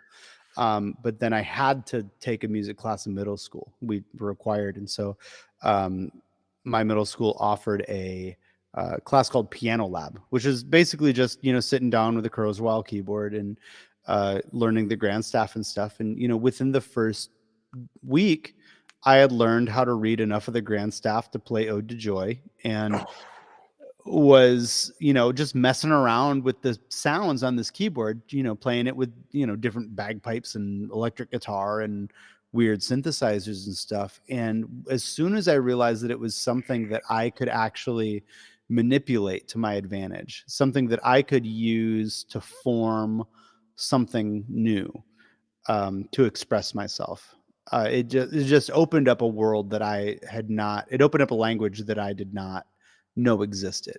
And because again, I came from a musical family, but it was like Oh, like, but music's like what my parents do. It's what my sister does. It wasn't something that I did, even though, you know, on hindsight, I was, you know, always writing stupid little songs and messing around with whatever. Yeah. But you know, I came back from school that week, and then my mom like took me to Radio Shack to buy my own keyboard, and you know, that's really where it went. But I really didn't care about listening to music. Like I was still like listening to like CCM and Weird Al almost exclusively up until one night at youth group, my best friend Travis showed me Project 86, POD, and Zayo. Oh, nice, nice. And that was, I didn't even remember like if he had burned the copies for me or something, or if he had his own copies that he played on the stereo and then like burned me the copies later. But it just blew me away. I didn't know that it could do that. Yeah. I didn't know music could do that. And so I chased that down, and you know, by the next year, I'd gotten into stuff like MXPX and Slick Shoes and the Ataris and pop punk like that. Yeah. Got into emo around 9th grade, and you know, discovered Juliana Theory and Dashboard Confessional and Further Seems Forever, and which led me to Fugazi and Sunny Day and Jawbox and Yeah. you know, all those. And you know, at the same time, you know, I'm learning guitar. I had, you know, got a bass and then got a guitar, and then you know, I'm going back and learning, you know, Zeppelin songs and Hendrix songs, and you know, and of course like the riffs that I think we're just born innately knowing, like Smoke on the Water and Iron Man. Like I think everybody just Sure. comes out of, you hand someone a guitar, they will play Smoke on the Water. Like it, you can't ignore that. And so right. it's instinct. I don't know what people were doing before that song happened, but in the same token, like some people in our age group, you play them like the Juliana Theory, like the opening string, shut your mouth, Man, hold your tongue, boy. And it's just like that. Oh man. Yeah. That was on a compilation. That was on yes, it was. Tooth and Nail volume, or Penalty Box volume 4. Yep. And it was like between the summer between 8th and 9th grade. And I was in my first band at that point. I was in a pop punk band called Superhero, and we didn't play any shows. We barely learned any of the songs that we wrote. And we mostly just like drove around with our older friend Kelly and listened to music in her car. And she had that compilation, and that song just blew me away. Yeah. And so, you know, like, but just chase that down until, you know, till you got to Sunny Day Real Estate and Fugazi, you know, which is where it came from. But really, if we're looking at enduring impact, it'd probably be Thrice and Me Without You, from an influential part, because Thrice got to me a little earlier. I got a copy of Illusion of Safety when I was for my 16th birthday, and it just was this, because that record is like it's a chameleon. Like it is shifts.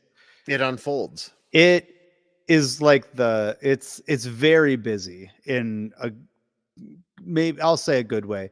But it just threw so many ideas at me that, you know, was like, I didn't know you could change a song this many times in the course of a song, and it's still the same song, you know? And so when Artist in the Ambulance came out, I was in my next band, Dog Sees Nam, which is this band that I was trying to re-record those old songs for. Maybe they'll come around. Maybe I might finish those at some point. But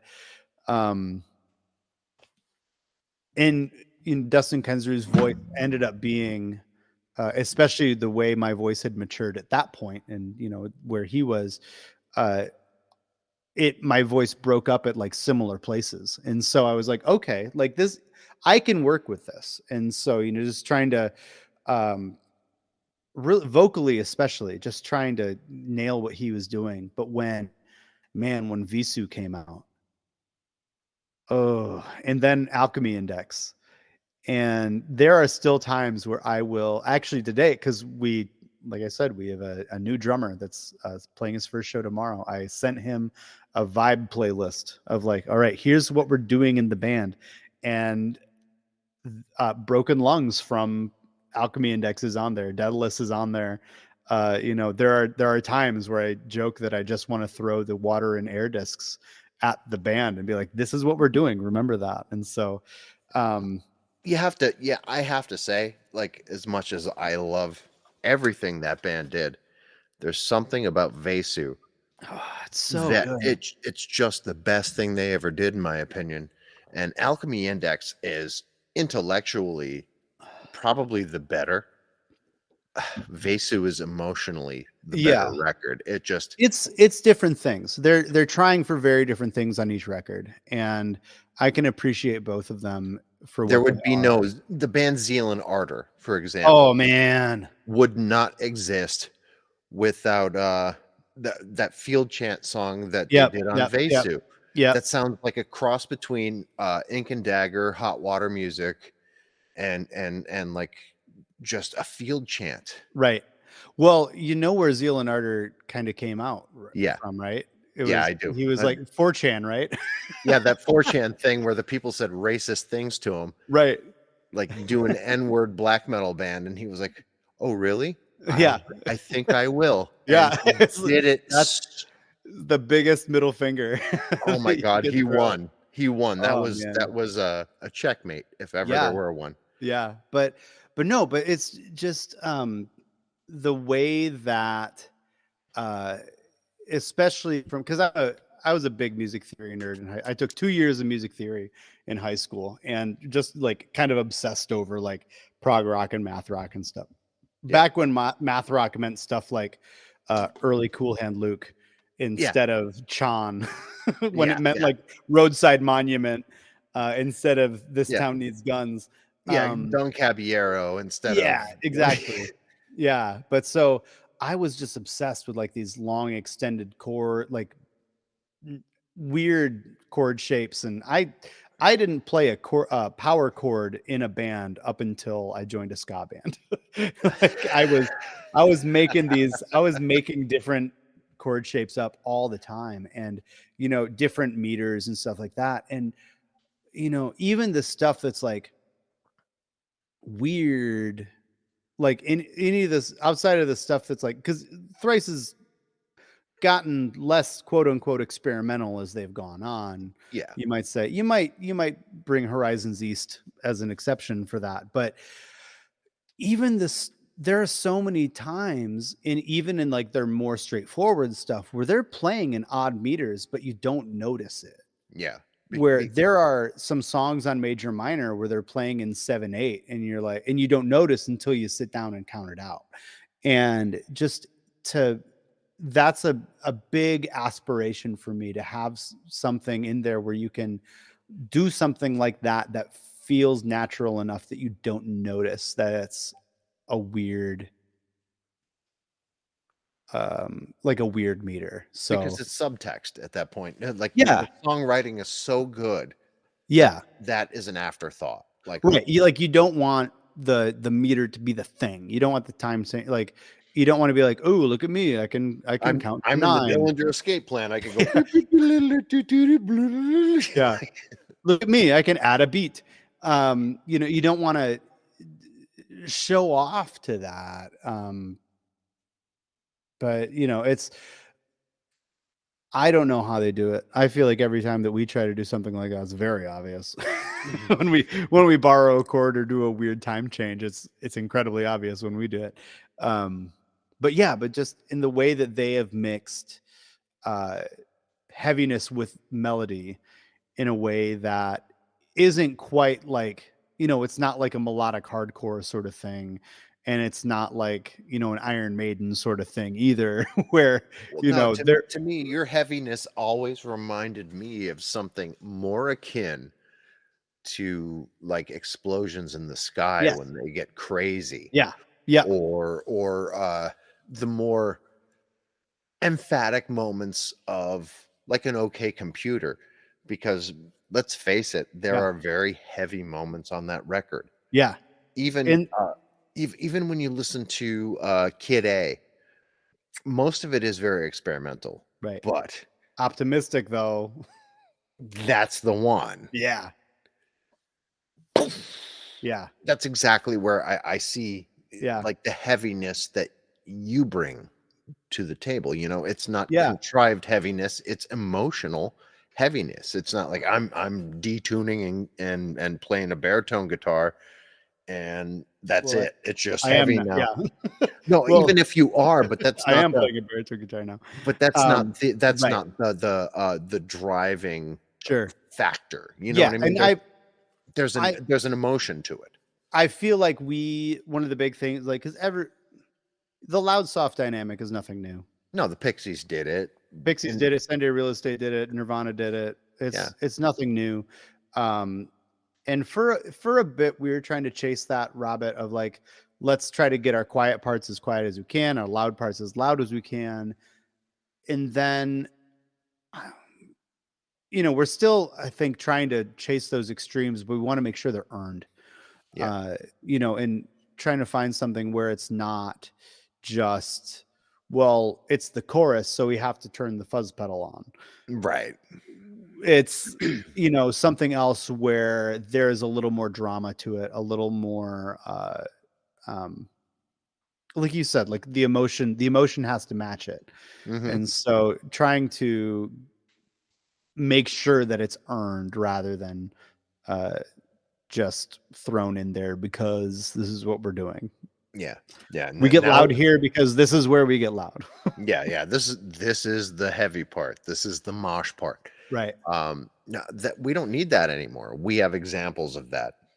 What we don't have, we have examples, but not too many of an emotional uplift that necessitates a heaviness or a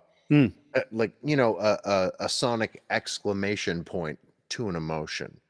And that's what sticks with people. That's what will always resonate with people. That is why the song Black Sabbath by Black Sabbath will always be the heaviest thing that ever happened on earth, because even though it is like almost Dungeons and Dragons style spookiness, it's still a bunch of Catholic boys who are freaked out by the dark side singing about the dark side. Right.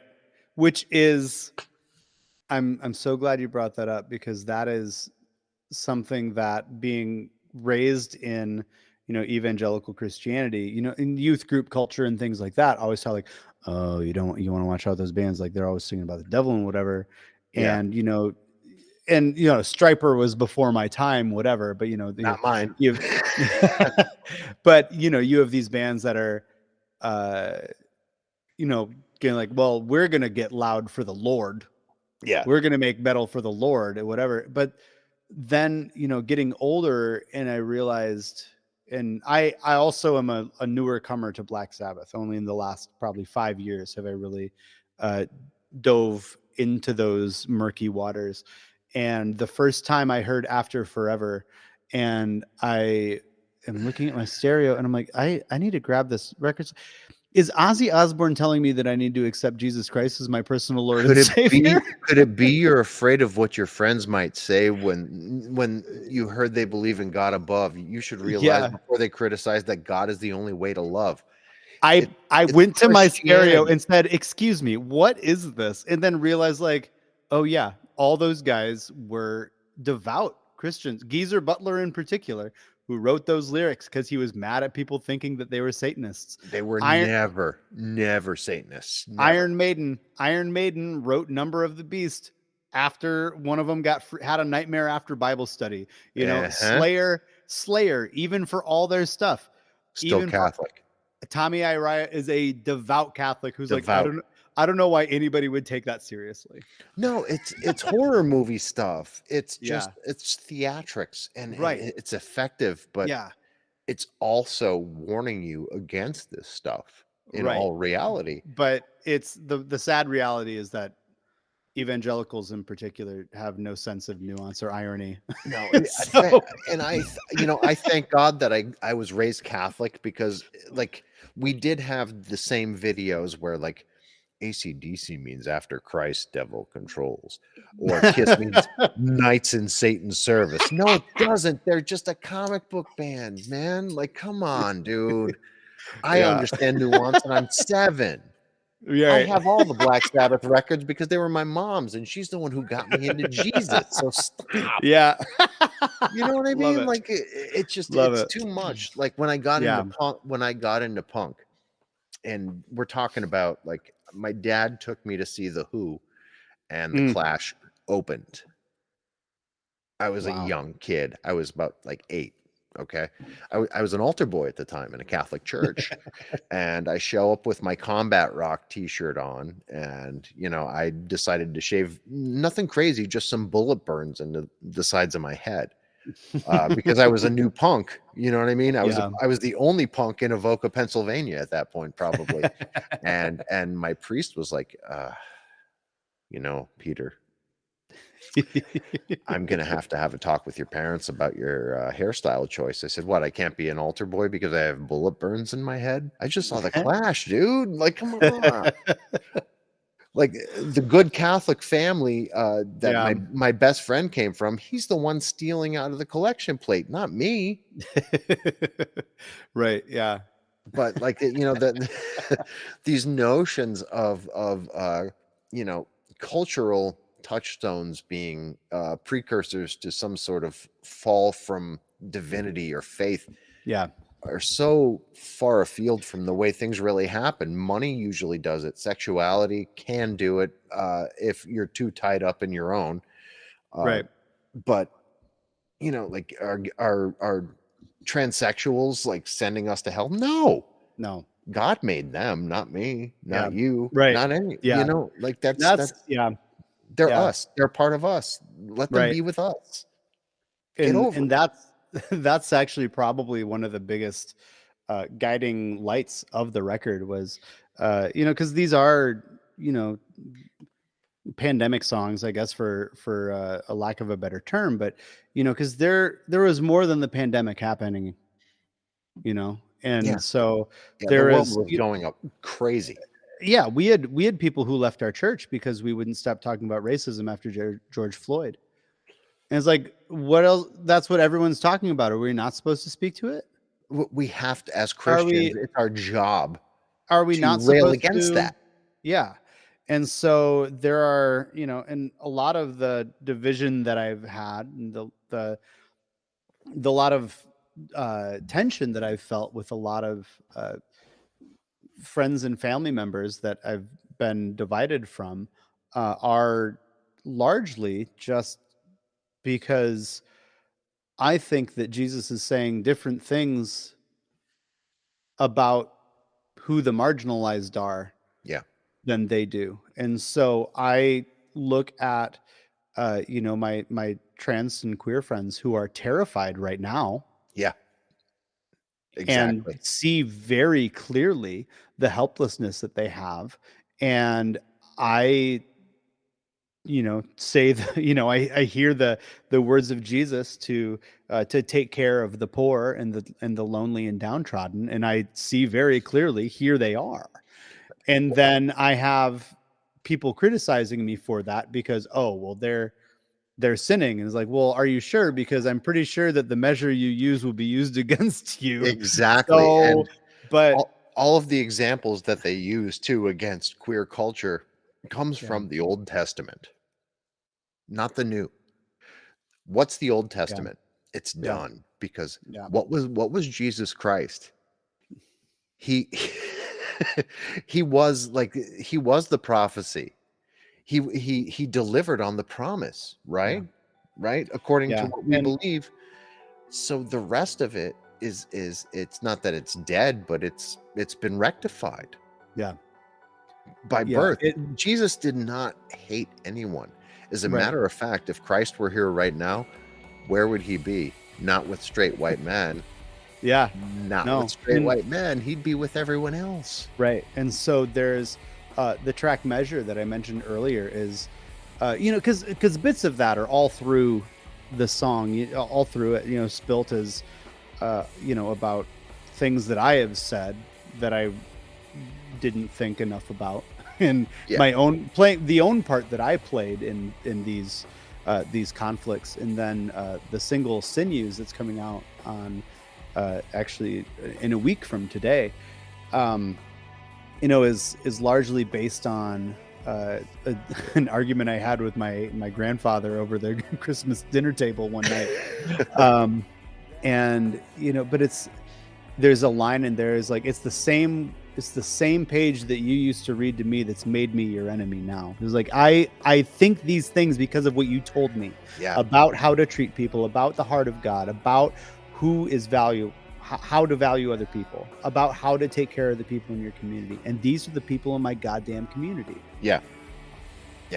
And then Measure is probably the least abstract song I've ever written, which it was born out of it's kind of immature to begin with, because there is an old school tooth and nail group on Facebook where there's a discussion about tooth and nail bands that have used profanity, Christian or Christian adjacent bands who have used profanity. And one guy was like, well, I just think that's lazy writing. And I was like, listen, bud, if you have never been in a position where the only way you have to communicate what is the honest truth of your heart is through some R-rated language, expletives, then you have had a pretty naive, sheltered life. And then I thought to myself, what would it take to get me there? Yeah. And so I started working on this song Measure, and it's the question of like the kind of chorus that it has is like, God, you're good, but according to who? Like, when you say you're good, whose measure do you use? It's like, is it this or that? And so there's the really crux of the song is on the line, when we all cry out to help, whose voices do you listen to? The lonely and the desperate, as long as they acknowledge you. Do you cry when priests and senators do cruel things in your name? Or if you were here, would you do the fucking same? Yeah. Which is, I was super self-conscious about putting on there for a number of reasons. Musically, I kind of felt like it was maybe a little half-baked, and culturally, I was like, I kind of don't want the people who would disagree with the song to come at me. Right. But I don't want to invite that. But at the same time, I know this is important shit. Vastly important. This is what we have to talk about, and so, it mentions specifically gay kids and trans kids, and what is our responsibility? Who is God next to in these situations?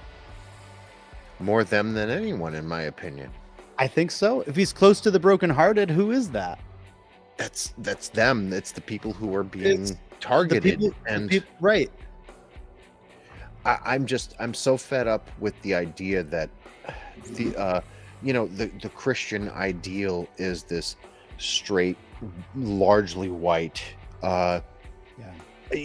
abiding by these antiquated mores that no one's living by. No one's living by them. Right. I'm sorry, guys. I'm probably by the measure of what the 700 Club Christian was. I am not matching up. I'm not, and nor do I want to. My brother is gay. He's not going to hell, so get over it. Furthermore, is there a hell? No. No, we're there. If there's a hell, to quote 9 Inch Nails, if there is a hell, I'll see you there. Yeah. Here we are. This is, if it gets worse than this, then Satan, it really is Satan's world. But we have to remember, biblically, this is Satan's world, right? Biblically, Satan's world. We're in it. The prince of the air. So once we ascend this, that's heaven. Right now, shit. So we're swimming in it.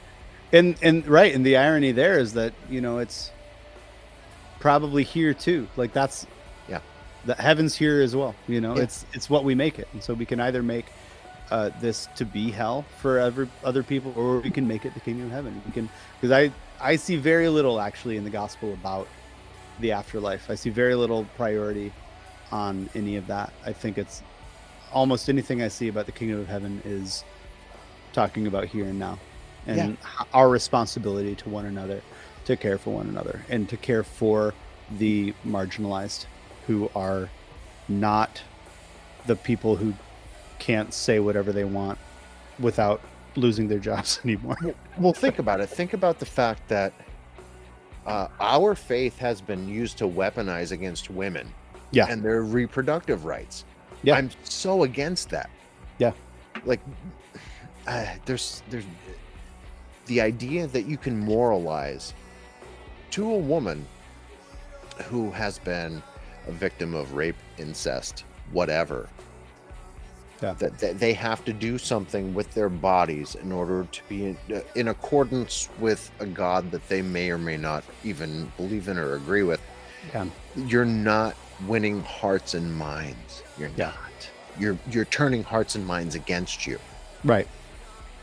The best way Christianity was ever put to me was in my 20s, when I had lost the faith at this point. Okay, because I had grown up Catholic. I was an altar boy. I was, you know.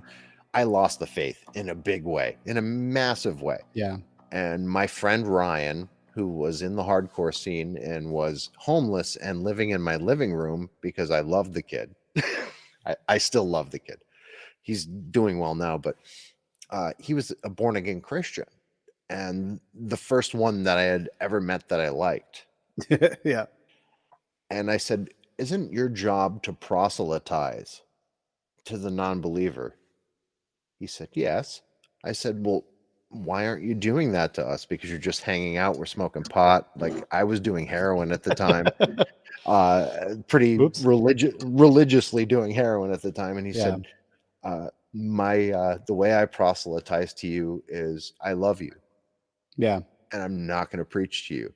I love you, and I love that you love me. Yeah. Changed everything for me. Because you can't force someone to align with a faith. You have to, explain it to them. You have to show them that it is a viable option, that it is a place of love and a cradle of acceptance.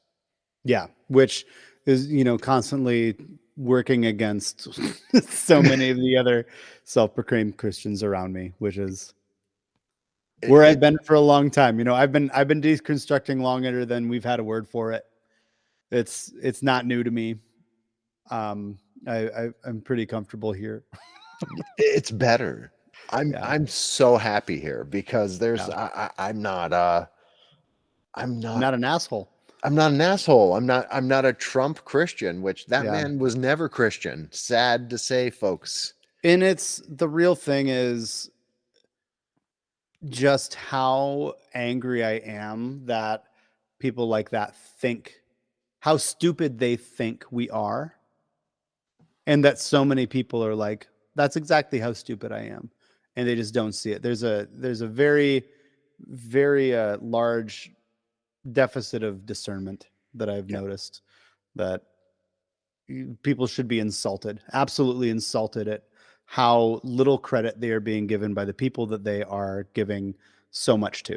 Yeah. So, I mean, you have to look at it like having grown up in the 90s when hardcore kids were really running toward the Krishna consciousness movement. Yeah. It was a beautiful thing. It is a beautiful thing. The Vedic faith is gorgeous in its tenets and ideals.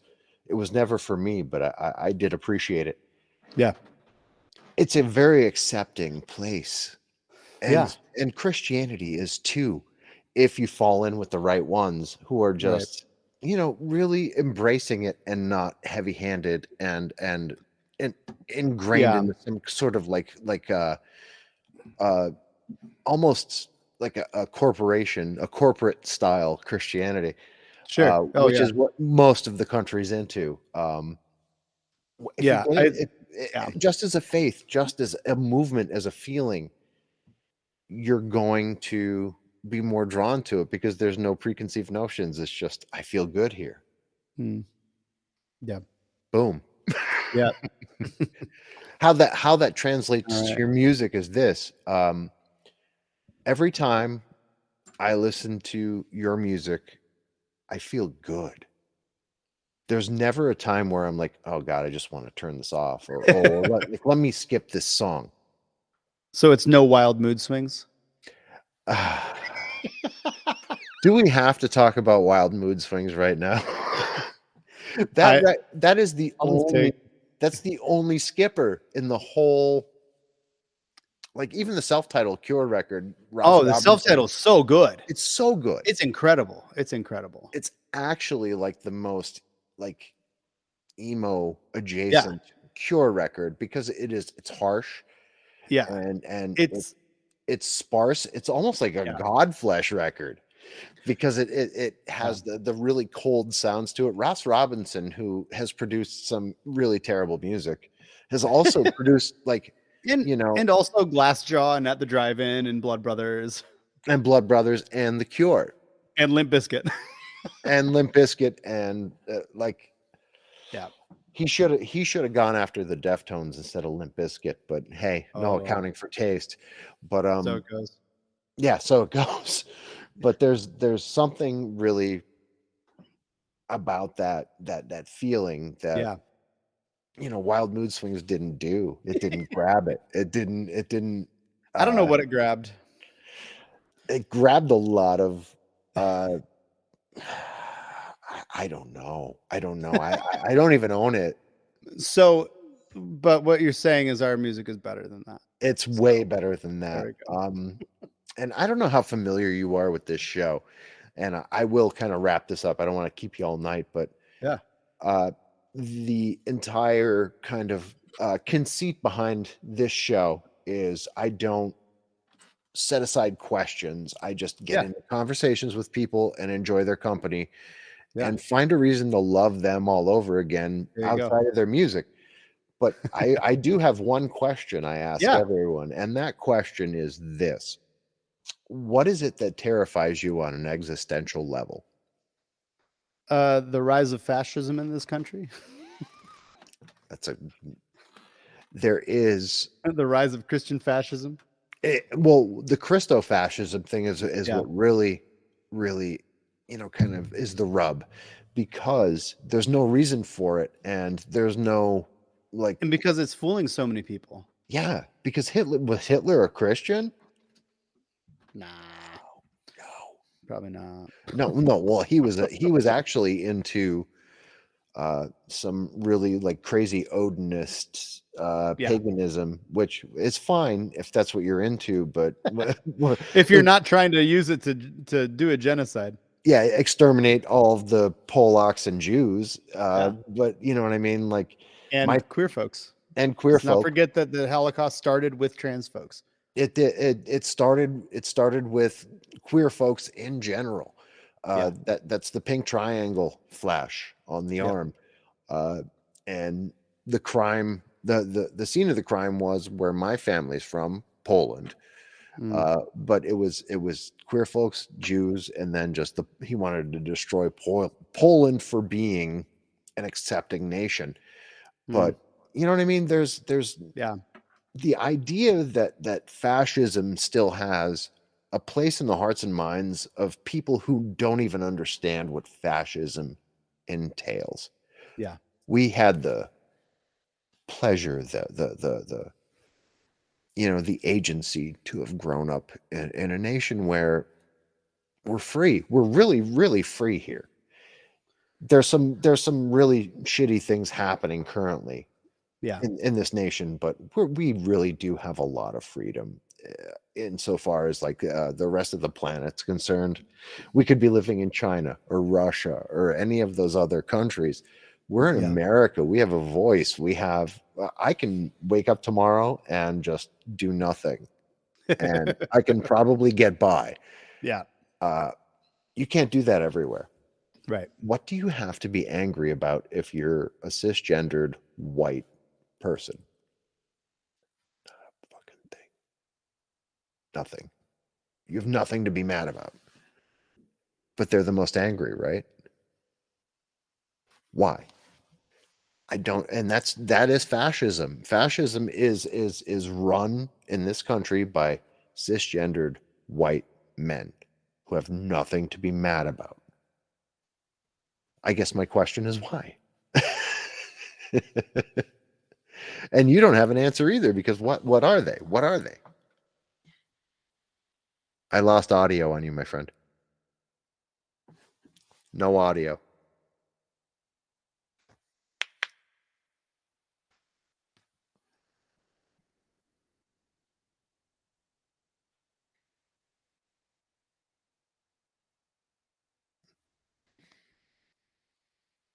Nothing.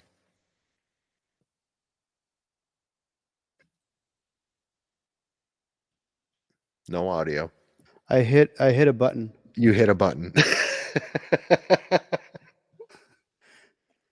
Oh no, it was I had it looked like it muted on purpose or on automatically, but my interface glipped out for a second. But Okay.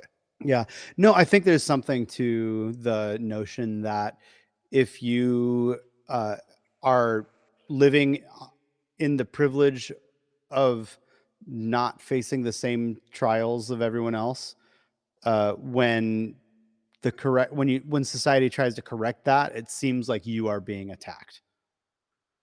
And when you can't get away with saying the N word or the F slur Right. as much, if you actually have consequences to your actions, if you are gonna lose your job for sexually harassing a woman, or throwing a slur at a minority,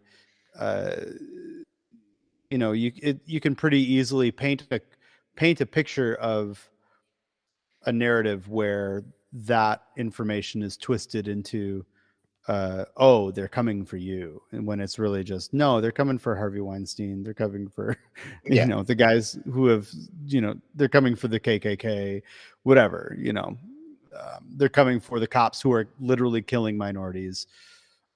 It's whatever. But I tell you one thing, I hope that Fox News gets sued to oblivion at this point. Yeah, me too. I'm real hopeful for this lawsuit.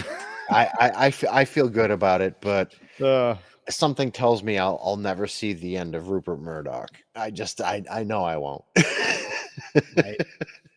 Some people are just they're built to last Yeah. for as evil as they are. But I think there's a lot of good still in this world, in this nation. I have to believe there is, And and it's, I think, still a minority, a small minority that is trying to destroy the rest of everybody. So yeah,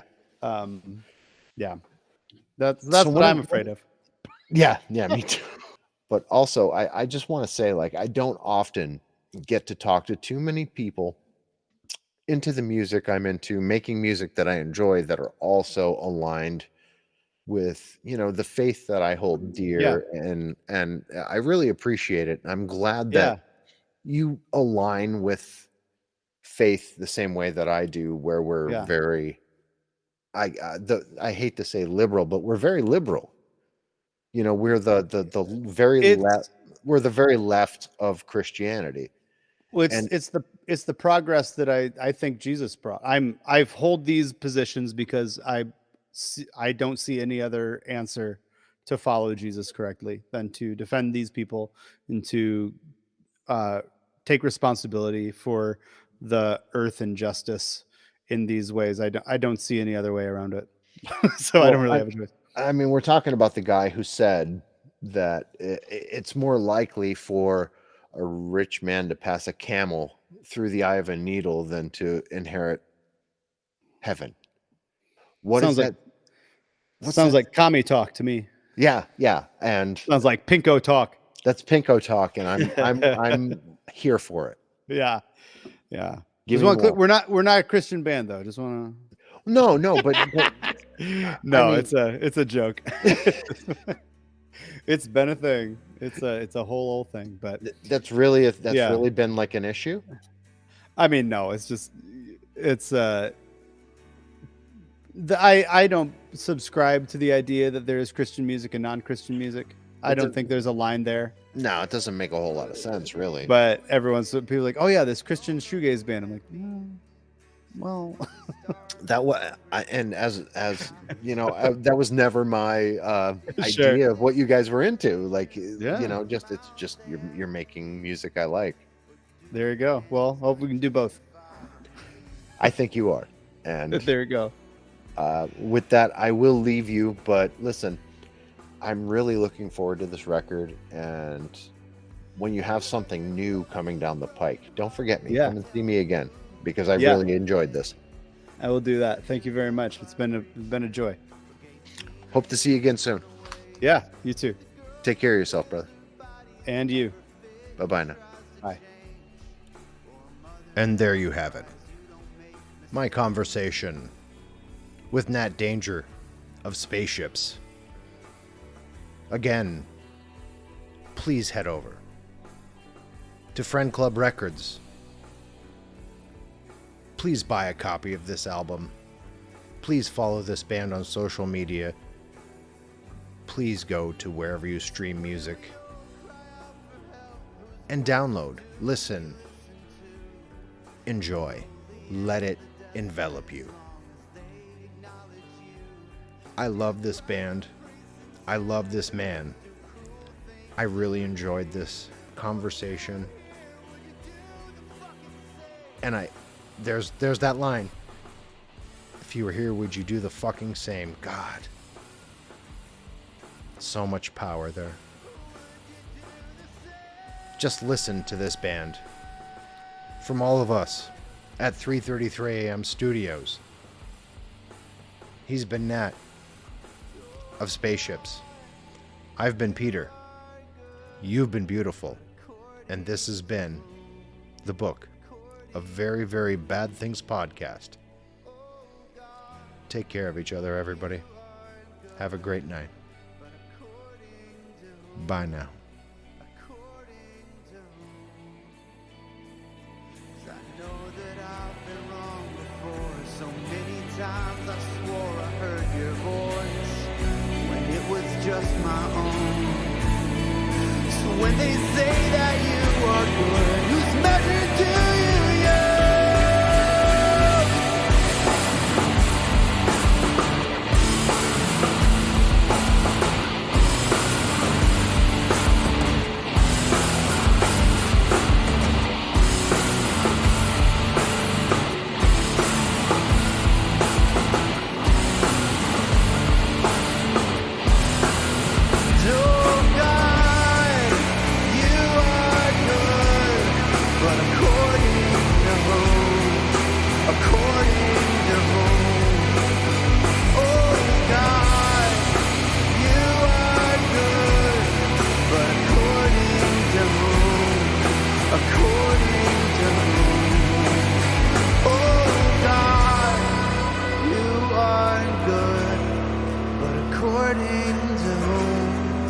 According to whom?